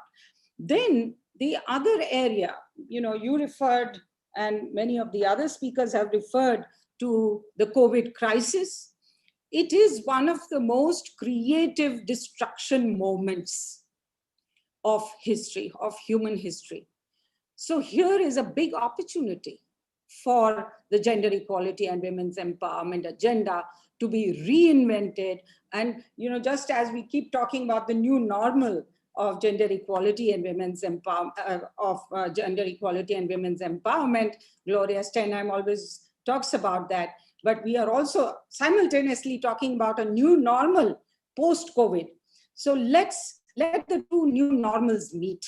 And that's the future of work area, AI, digitized, enabled work. How do we ensure that the norms and standards, the new norms and standards and regulations that come up are gender supportive, women supportive, and really makes a difference in terms of their participation in the world of work, also economic empowerment, political participation and leadership, and of course, ending violence against women. So these are some of the ideas that I would like to put forward. And of course, UN Women's work is never done. And we are expected to be omnipresent, omniscient, omnipotent, but that's a big challenge of expectations. But we have to also not only be humbled by it, but also rise to that expectation in the best way we can. And of course, member states can make a very big difference. Governments are key to this partnership and this project of gender equality, which Phumzile always keeps saying is the most important project for humanity in the 21st century. Thank you. Well, thank you so much, Lakshmi, and thank you so much for being with us here today. And it has really been a privilege to listen to all the godmothers / founding mothers of UN Women. You worked so hard, and we are here today because of your hard work. So many thanks on behalf of the whole executive board. And now I would like to open the floor for interventions, and I would ask distinguished participants to please sort of signal your intention to speak. I have already quite a long list of requests, but more can be made. But given a tight schedule today, I would like to kindly request all speakers to limit your interventions within 3 minutes. And at some stage, I may have to leave this meeting to the actual board meeting at 10 o'clock, but you will be left in the able hands of my colleague, Vice President Engbold Vorshilov, who will sort of take on the proceedings. But first on my list, I have Ambassador Jokka Brandt of the Netherlands. And Jokka, not only welcome to New York, but welcome back to New York. The floor is yours. Thank you very much, Mr. President. And indeed, I've just newly arrived as the permanent representative of the Kingdom of the Netherlands. And I'm very happy that I have the opportunity to, at the very start of my assignment, speak about an issue that is so close to my heart. But firstly, let me join others in commending UN Women's past and current leadership and their staff for their commitment and for the results that have been achieved since its establishment 10 years ago. As others have said, the current pandemic again shows that women and girls are often disproportionately affected by these kind of adverse events. It shows that important work still lies ahead of us, and it shows that we need a strong UN Women to keep providing women and girls with powerful voices at all levels. Mr. President, in the interest of time, I will just briefly mention 2 points that we as the Netherlands feel are particularly important. First of all, we applaud UN Women for its steadfast efforts to promote gender equality norms and to integrate a clear gender perspective across the UN system. This can make a real difference to the lives of women and girls. We are therefore encouraged by the good news from field offices that UNDS reforms are positively influencing UN Women's work to achieve gender equality and women's empowerment where it matters most, at country level. Second, we welcome UN Women's recent appointment of an LGBTIQ+ policy specialist as a good step towards further integrating an LGBTIQ+ lens into its work. And we hope we will see the first results soon. While celebrating 10 years of successful collaboration, we look forward to continuing our partnership with UN Women in the next decade. And as we're also celebrating the 25th anniversary of the Beijing Declaration, I would like to specifically mention the Action Coalition on Feminist Movements and Leadership. Far too often, support does not reach women's rights organizations and feminist movements, while these are essential for bringing about transformative change for women's rights and gender equality. This needs to change, and we look forward to making this change together. Thank you. Thank you so much, dear colleague. And next, I would like to turn to the PR of Denmark, Martin Bille Herman. The floor is yours. No, thank you. Thank you, Mr. President. I mean, I'm glad as a man also to be taking this floor and to emphasize not only my own, but actually also Denmark's commitment to the cause of UN Women for the very reasons that you also outlined, Mr. President, in your opening remark. Now, 2020 marks important anniversaries, both for UN Women and, of course, for the Beijing Declaration and Platform of Action. And I'd like to take this opportunity to thank the leadership and all UN Women staff for the invaluable work and dedication to the cause of gender equality and the empowerment of all women and girls, which I suppose in light of the current pandemic is as important today as it was 10 years ago.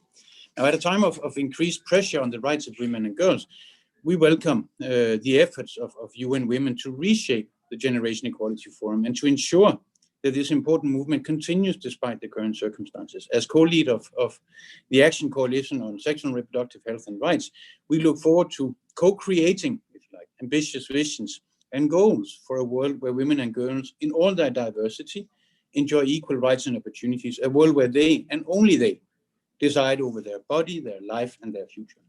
In this context, I mean, this is supposed to be an interactive. Please allow me to just pose one question, perhaps to the Executive Director, and that is taking the current global situation into consideration. How do you foresee the work of the Action Coalitions actually shaping and influencing the new strategic plan and UN Women's work going forward, so that we can deliver on what I think the Deputy Secretary General called the need for ambition, scale, and urgency? And that is, of course, with the ultimate goal of affecting real change in real lives of real women and girls. Thank you so much, Mr. President. Thank you so much, Martin, and thanks for the interactive element also in your intervention.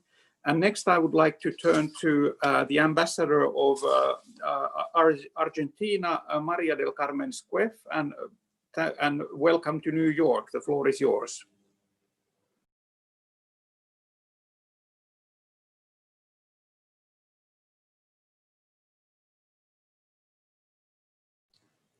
Do we have the PR of Argentina online? Okay. Please. Okay. Thank you, President.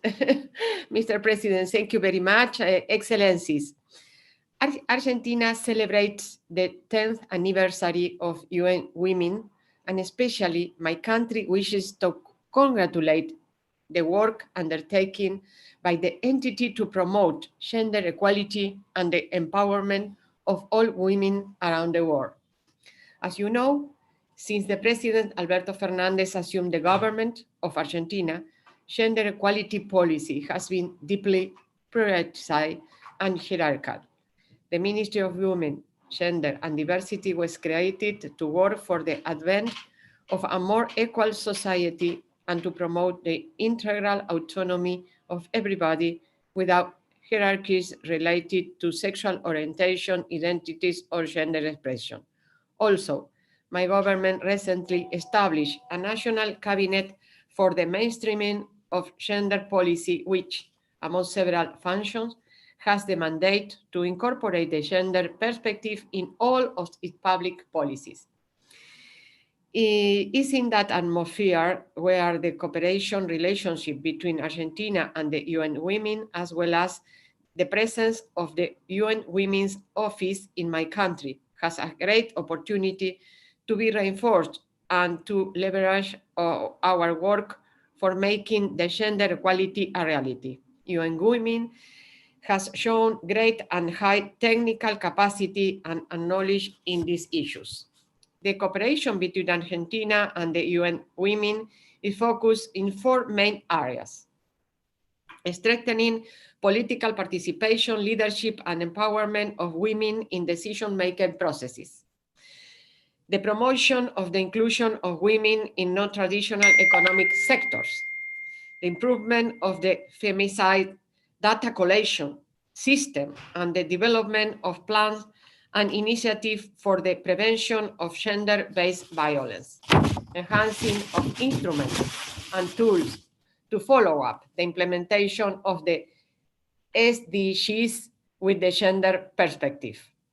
Regarding our fight against gender-based violence, I would like to point out the development of the Spotlight Initiative, jointly implemented with the UN Women and the other institutions, and the crucial partnership and contribution made by the European Union, which constitutes an important technical and financial support to consolidate the positive measures adopted by Argentina to fight feminicide.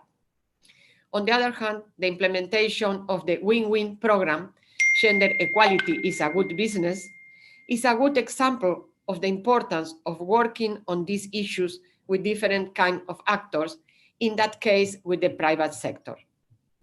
To conclude, I want to highlight once again the interest and commitment of Argentina in deepening of the cooperation with the UN Women to eliminate gender-based violence, stressing gender equality and empowerment of women and girls in all their diversity, as well as promote the leadership and political participation of women, among other essential objectives, within the framework of the CDGs of the 2030 Agenda. Thank you very much, Mr. President. Thank you so much, dear colleague, and warmly welcome to New York. And next on my list, I have Charlotte Bunch, the founder and for the Center for Women's Global Leadership and distinguished professor at Rutgers University. And I believe that we can also count you among the founding mothers of UN Women. But Charlotte, the floor is yours, please. Thank you, Mr. Chair. Indeed, as one of the founders of the Gender Equality Architecture Reform Campaign, working with member states to create UN Women, I'm pleased to congratulate UN Women on all its successes and reaching this 10th anniversary. I would also like to note that I think this was not only about UN reform, but it was the UN's response to the bold visions for gender equality and human rights that came from the Beijing Platform for Action, and the recognition, as Amina Mohammed has said, that we needed to move beyond piecemeal approaches to gender equality and have a more robust and higher level entity. And I think that has been a great success. But my dear colleague, Sharon, has spoken to those successes. So I will focus on three important challenges that I think we face to realize that vision, particularly in the time of COVID. That is for bolder women's leadership, for more strategic partnerships with civil society, and of course, more financial resources. In this time of the global health pandemic, several people have noted that women's leadership has become more crucial than ever and has been demonstrated both at the level of prime ministers as well as at the level of the grassroots women who are often taking care of communities where other strategies have failed. And therefore, UN Women must bring this leadership to a bolder level to see that women are not just vulnerable and not just victims of violence, but are also the necessary ingredient for success in facing this crisis. I think this means bolder leadership in putting women's lives and perspectives at the center of all the policies for addressing the crisis and recovery efforts, so that we indeed create a better and more, we build back a better and more equitable society that has the possibility to overcome some of the terrible inequities we have seen. Second, UN Women must develop a stronger partnership with civil society as equal partners in developing those strategies and shaping them as a force for change. This must not just be window dressing. It must be seen as critical to reinforcing and building back against the old hierarchies and into the new world we want to achieve. Finally, I can't speak without addressing the issue of resources, because of course these bold visions of a UN Women that can lead the women of the world in this process requires a greater budget. As the GEAR campaign, we called for $1 billion in the beginning of this effort, and yet 10 years later, we're far below that. It is a time of budget cutting, I know that, but I think we must realize that UN Women's resources are already very small, and therefore to narrow the gap between UN Women and the other UN agencies whose tasks they are connected to, we must not narrow or cut further the budget of UN Women. I urge you to remember these aspirations for a bold agency with greater, bolder leadership as a way to take us forward into that building back better and realizing the potential of women to lead the way in the future. Thank you. Thank you so much. And next, just in the spirit of underlining the fact that, well, gender equality is a mission for both men and women, I would like to give the floor to the PR of Chile, Milenko Skoknic. Please, Milenko.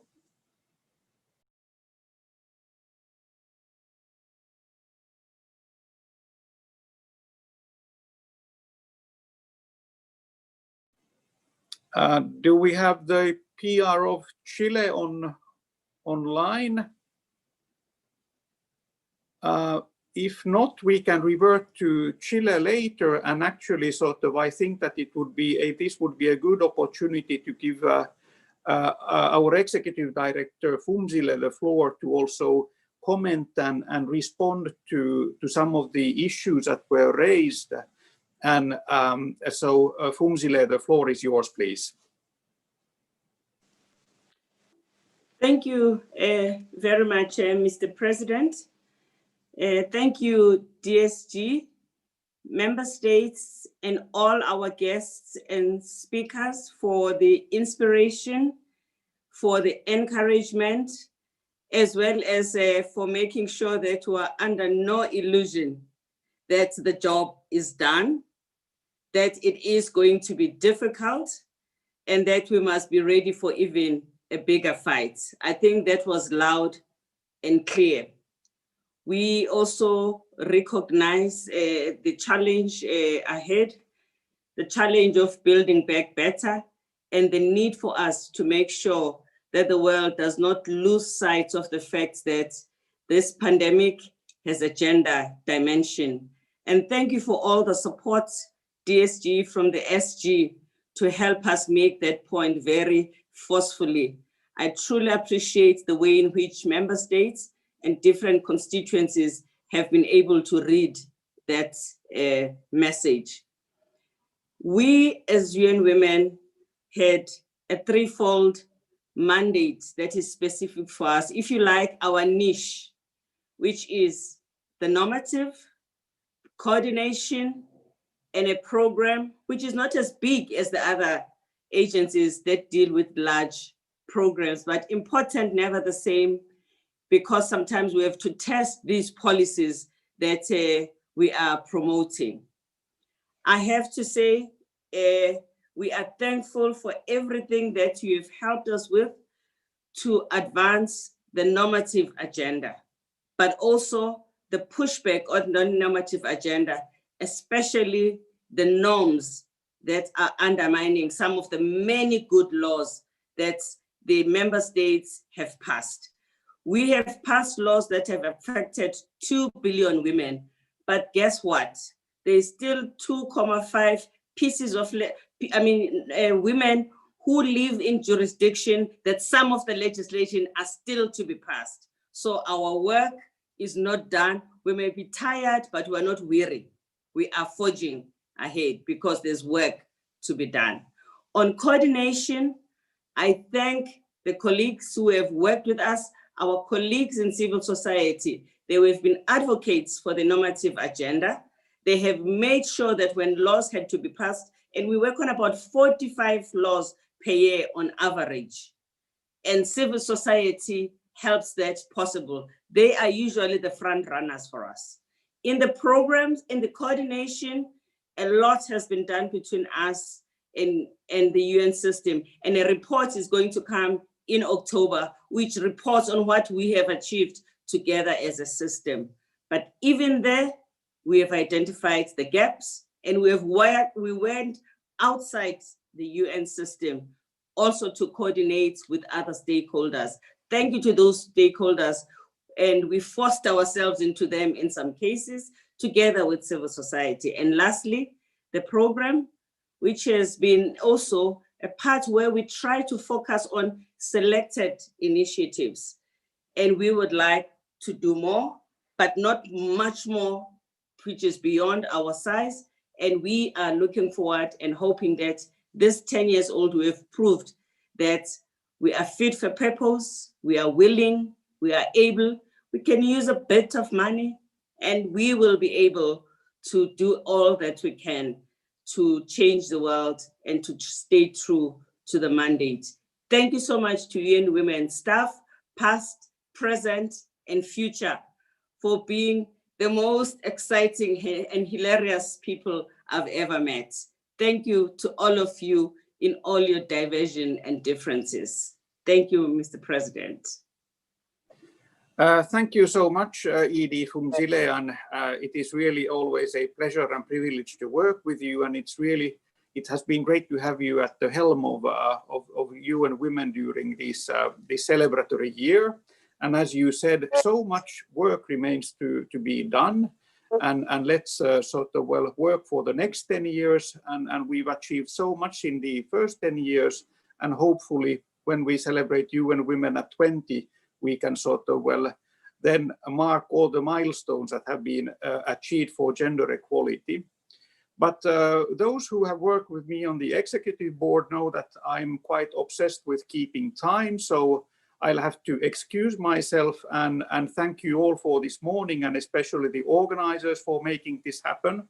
And I will move on to the executive board, and I will leave the chairmanship in the able hands of my vice president colleague, dear friend Engbold Vorshilov. So Engbold, please take the hammer and proceed, and I will see you later then at the executive board. But many thanks for this morning, and Engbold, you have the reins. Yeah.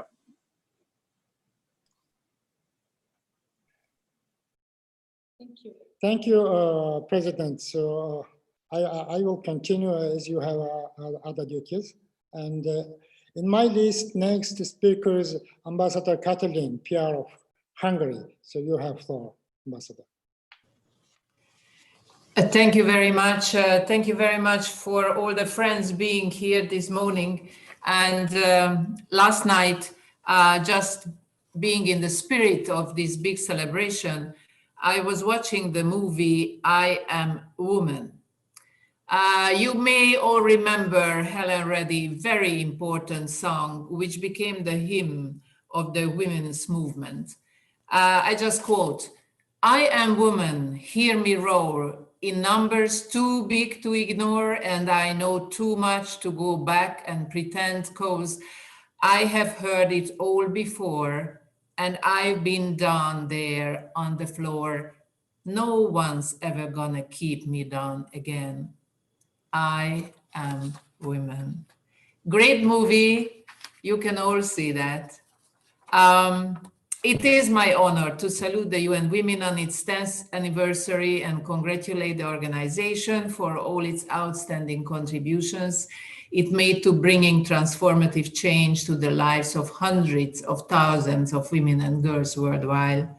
Hungary strongly supports UN Women's triple mandate, including its leading role in the UN system and beyond on gender equality and the empowerment of all women and girls. Looking ahead, we will support UN Women in leveraging the UNDC reform by fully assuming its coordinating role and amplifying impact on the ground for women and girls throughout joint programming. We will focus on the furthest left behind in extreme poverty affected by conflict or humanitarian emergencies and those facing discrimination, exclusion, and violence. We pay particular attention to the empowerment and well-being of women and girls belonging to minorities and those with disabilities. And we invite UN Women to continue its crucial work on gender-responsive, family-friendly policies, social protection, and healthcare. We will continue to support an approach based on human rights, inclusion, and participation at all levels and spheres of life. I would like to thank the leadership of UN Women, the present and the former leadership of UN Women, and we feel privileged to have been working with this organization for such a long time. Thank you. Thank you, Ambassador Katalin, for your inspirational remarks. And next speaker on my list is Ambassador Tilmeza Hussein, PR for Maldives. You have floor, please. Thank you, Ambassador. Thank all protocols observed. At the outset, let me say it is my pleasure and honor to be a part of this discussion today. 10 years ago, I was really fortunate to be here in New York to witness the birth of UN Women. We merged and built upon previously distinct parts of the UN system in recognition of the profound overlapping forms of discrimination, vulnerability, and marginalization experienced by women and girls globally. The resulting formation of UN Women built upon the significant progress of landmark UN agreement, the Beijing Declaration Platform for Action, for addressing the persisting challenges and gaps which continue to inhibit the full empowerment of women and girls. The remarkable work of UN Women this past decade has set in motion historical steps towards mainstreaming gender perspective and promoting gender equality globally under a unified directive of UN activities towards the empowerment of women and girls. In my own country, under the leadership of President Ibrahim Mohamed Solih, our parliament passed historic legislation this year, allocating 33% of local council seats for women. We have appointed for the first time 2 female Supreme Court justices, and 50% of our ambassadors are women. We have made extraordinary progress this past decade, but our work to ensure full human rights and achievements of SDGs are all still remain before us. As we enter the decade of action, we must continue to keep the work of UN Women at the forefront of all our discussions by recognizing women and girls as agents of development.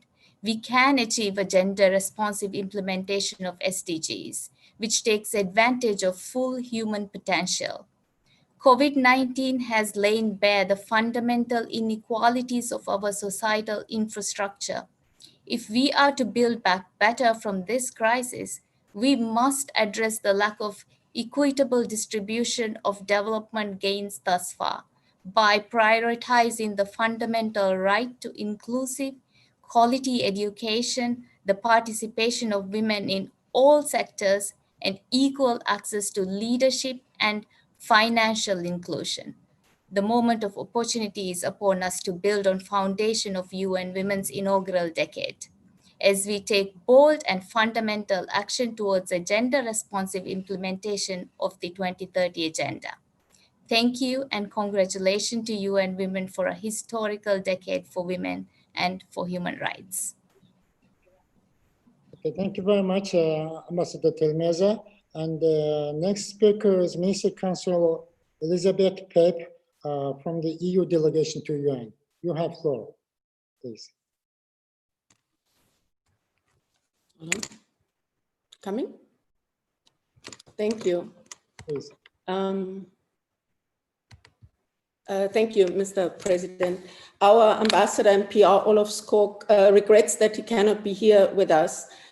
The European Union, as a donor, wishes to congratulate UN Women, its executive director, and all its staff, and commends its leadership and its invaluable work and dedication to the cause of gender equality and the empowerment of women and girls in the 10 years since its beginning. We recognize UN Women's important contribution to the implementation of the Beijing Platform for Action, its crucial support to the Commission on the Status of Women, and the Women, Peace and Security Agenda in the UN Security Council, and its role as a standard setter on gender in the UN system. The European Union also commends UN Women's operational activities. We work together in more than 70 countries to end all forms of violence against women and girls through the UN-EU Spotlight Initiative, making a difference in the lives of many women and girls. This is now more important than ever.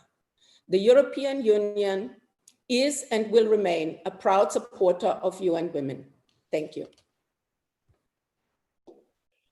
Thank you, Elizabeth Pape, Minister Councilor. And in my list, next speaker is Elvira Pablo, the Youth and Children's Commission of the Continental Network for the Indigenous work from the America. Please, you have to. Thank you for this opportunity, dear excellencies and delegates. I joined the celebration of the 10th anniversary of UN Women, and I recognize the importance and contributions that UN Women has made for the advancement for gender equality and indigenous women and girls' rights. This year, we are also celebrating the 25th anniversary of the Beijing Platform and Declaration. Since 1995, our elders have been, and before, our elders have been envisioning a future with plenty of rights and dignity for all women and girls. The feminist movement, the indigenous women's movement, youth, girls, and human rights defenders around the world have been working together to end the violence and to advance towards gender equality. And civil society has a big commitment to do this work, but we also need the support of UN agencies as UN Women and others, and also the governments to advance and to accomplish these goals that we have. Also, we envision a future where all women and girls and youth have access to education, healthcare, political participation, where all of us will live free from violence and have autonomy and freedom to choose and to decide on our own bodies, our lives, and our future. A future without harmful practices like child marriage, like female genital mutilation, a future where we can exercise our rights, where all women and girls grew up in safe and friendly environments, and where we can grow up with a future that is free, and when we are not conditioned by the place where we were born, by our socioeconomic background, and by the structural barriers that we face. As we know, indigenous women and girls around the world, we face many challenges since we are born to exercise our rights and to really have the opportunities to advance to gender equality, to access to education, to access to justice. So we celebrate Young Women's Anniversary, and we encourage all of us as civil society, as UN Women, as governments, philanthropy, and other stakeholders to continue working together to advance to gender equality. We know we had accomplished many of our goals, but we still have many challenges to face. And right now, because of the pandemic, these inequalities have been even more evident, and all others have been more deepened these inequalities. So we still need to continue working together, stronger, and also having these resources to continue doing our work. So I just would like to congratulate and to celebrate this anniversary, but also call all the governments, civil society, private sector, philanthropy, to continue doing this work and to having this commitment to advance towards gender equality. Thank you. Thank you very much, Edward Pablo. She represented civil society. And next speaker is Ambassador Helena Yanez, DPR of Ecuador. So you have floor, followed by the distinguished delegates from Uzbekistan.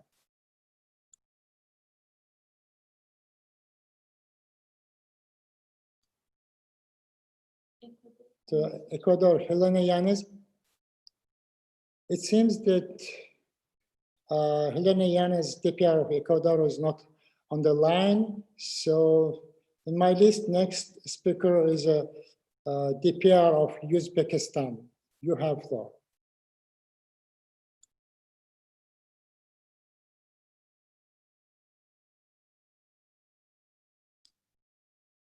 Distinguished delegate from Uzbekistan.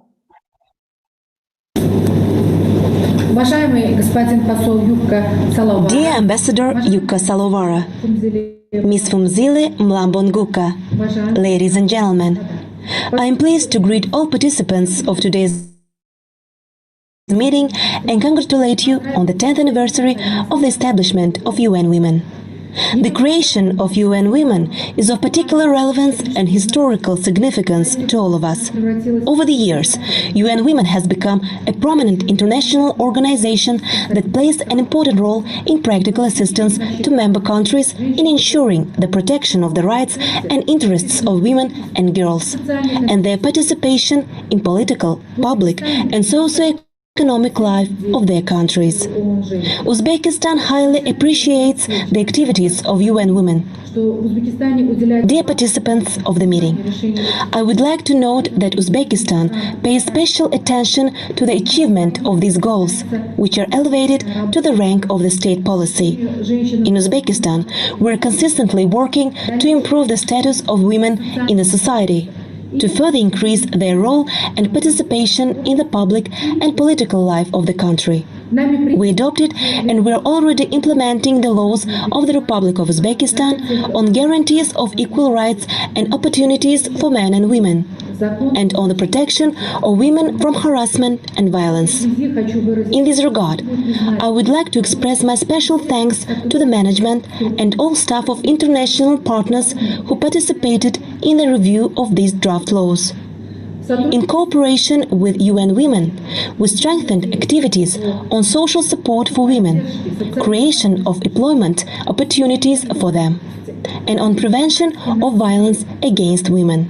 There are 200 shelters functioning all over the country, and a system is in place in the regions to provide targeted and continuous support to women.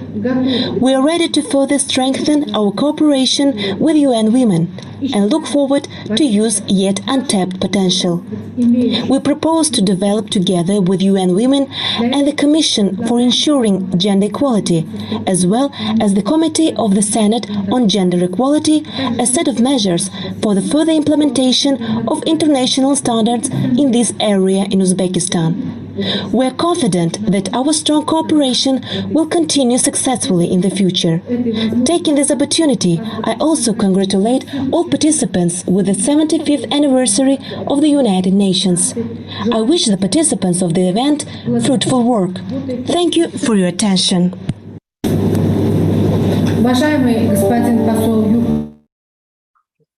Thank you very much, Madam Denzela Marbeyeva, Chairperson of the Senate of Uzbekistan, for your very comprehensive and inspirational statement. So now I'll give floor to the Ambassador Helena Yanes, DPR of Ecuador.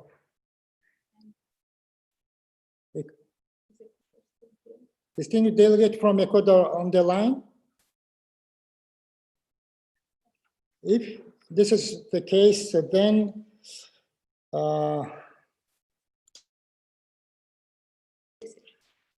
okay, so our list of speakers are exhausted. So now I thank the distinguished guests for their interventions, and I would also like to express my appreciation for the tremendous interest in the speaking.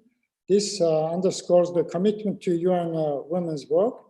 I would also reiterate the participants who wish to upload their statements on the UN women's website are welcome to do by getting in touch with Executive Board Secretariat.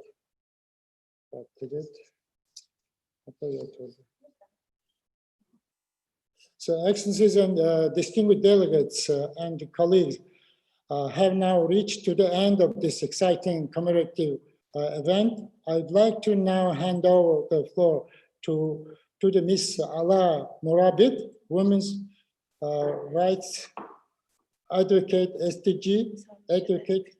Sorry, so she has left. So I just realized that she has left. So now I invite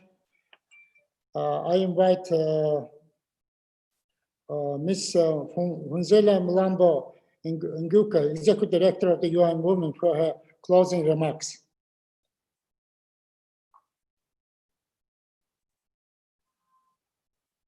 So, Executive Director, are you on the floor?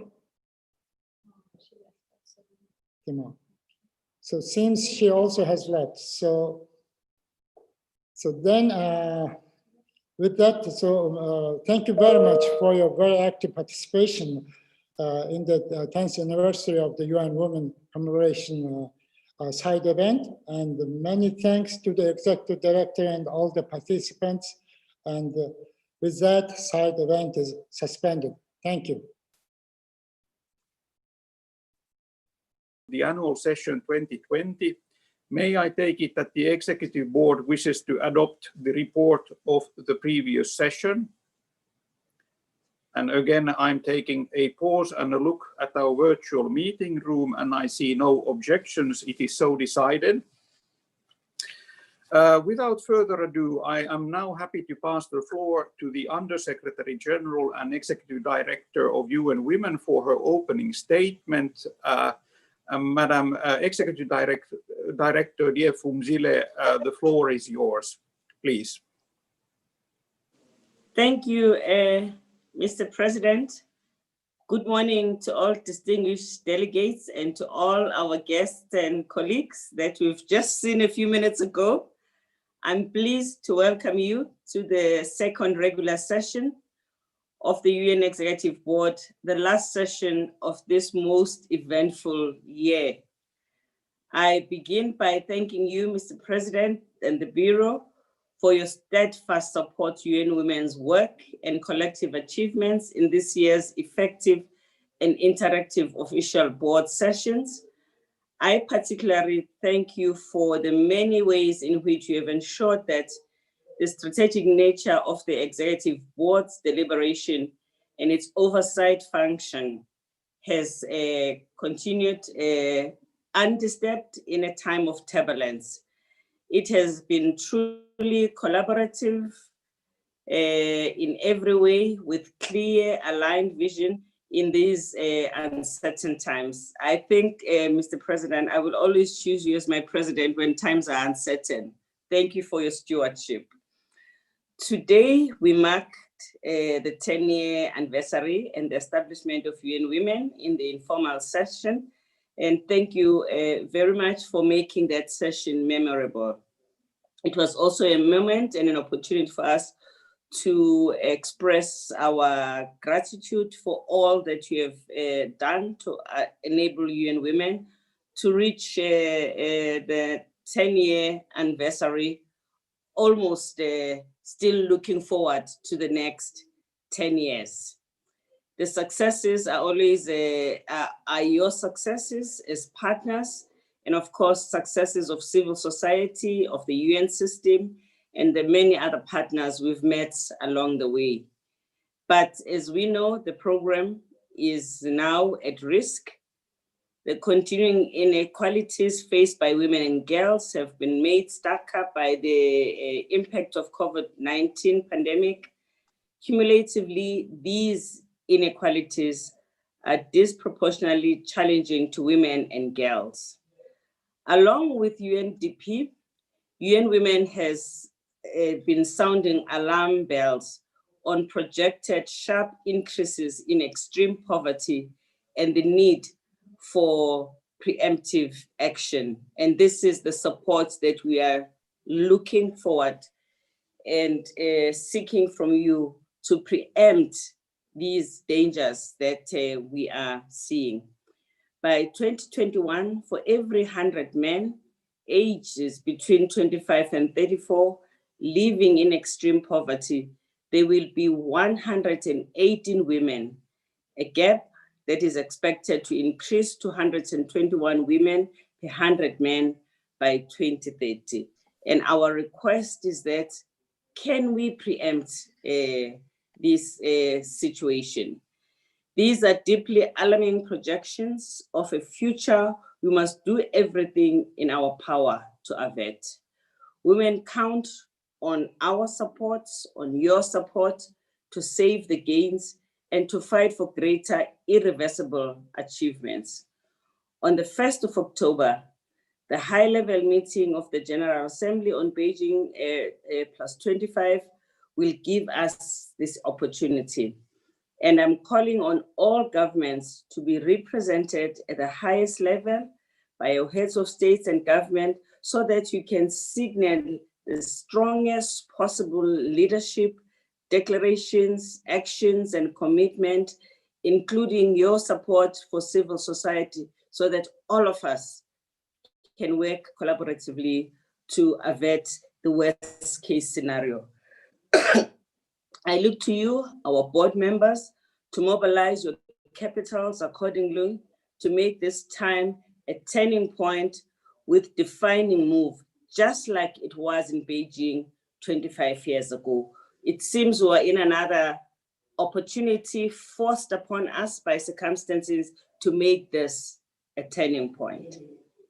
Distinguished delegates, it was on this day, the 15th of September in 1995, that the Fourth World Conference on Women concluded in Beijing in China with the adoption of the Beijing Declaration and Platform for Action. The conference was from the 4th of September to the 15th of September, 1995. Let us take heart from reflecting on how far we've come since 1995 and the many ways in which we have tried to advance gender equality. We have made important progress in recognizing, naming the importance of gender equality and legislation, and taking action, which, however, is clearly not advanced enough. We have named the problems that we have. We have legislated on those problems. We have taken action, but the action still has not gone far enough. This is an hour of great need, when we must not let women down, but lend them our unstinting support. This is giving the next generation a much better chance. Let's reflect a moment of some of the major changes we have seen in the last 25 years. In 1995, there was no single UN entity fully dedicated to the promotion of gender equality and women's empowerment. Now you have UN Women. Back then, women drew attention to unpaid care and called for parental leave to enable fathers to share family care work and reduce the burden of care on mothers. Many men, but not yet enough, clearly see themselves now as feminists and allies.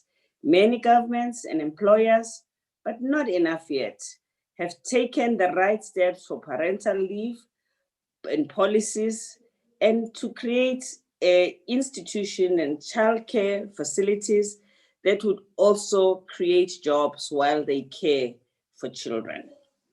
Women also questioned unequal pay over the years. Now we have seen several countries outlawing discrimination in pay, but no country has eliminated unequal pay. So we have formed partnerships such as the Equal Pay International Coalition with major partners and figures like our Brazilian Goodwill Ambassador, Marta, challenging sponsors to level up on women and challenging private and public sector institutions. Now, both the Brazilian Football Confederation and the English Football Association have announced equal pay for both men and women's national teams. These are actually the most unlikely partners to make progress, which means that many others can make progress as well. Women also developed vocabulary to name things like affirmative action, minority rights, and created women's institutions in society, albeit poorly resourced, to facilitate and drive change. Civil society and the women's movement were key players in Beijing in 1995 and in bringing UN Women into existence. They remain fundamental partners in the work we do now and in future with generation equality. They've been voice of women, and they have been heard, and they have been resourceful despite not being adequately resourced. They have proved to be resilient time and time again. The pandemic threatens to rob us of these major institutions that support the poor people and women and girls. But we can together rescue them with generous help and make sure they continue to be primary actors as we forge ahead. This is a view increasingly shared by the Secretary General, who holds annual town hall meetings with women's civil society. The most recent of these meetings was held on the 31st of August. In the year 2000, the UN Security Council adopted Resolution 1325 on women, peace, and security, the first in a series to drive increase in the participation of women and incorporate gender perspectives in all United Nations peace and security efforts. Now, women have participated in peace processes in Colombia, Syria, Yemen, and several other countries, with women close to 30% of the Constitutional Committee in Syria, but we do have much more to do still. In 2 decades, representation of women in parliaments have moved up to a global average of 25%. Managerial positions have moved to 23% in the private sector, and women are just still 7.4% of Fortune 500 CSOs. Yes, progress, but it is not parity, and it is too slow. From 2020 to 2025, the gap has to be closed to prepare for the Agenda 2030 vision and a more inclusive feminist UN after its 75 years. 25 years ago, we already understood discrimination against women to be intensified by intersecting aspects like sexual orientation, ethnicity, age, and disability. Now, the aspect of race has again fully resurfaced. We are determined to play a role in making the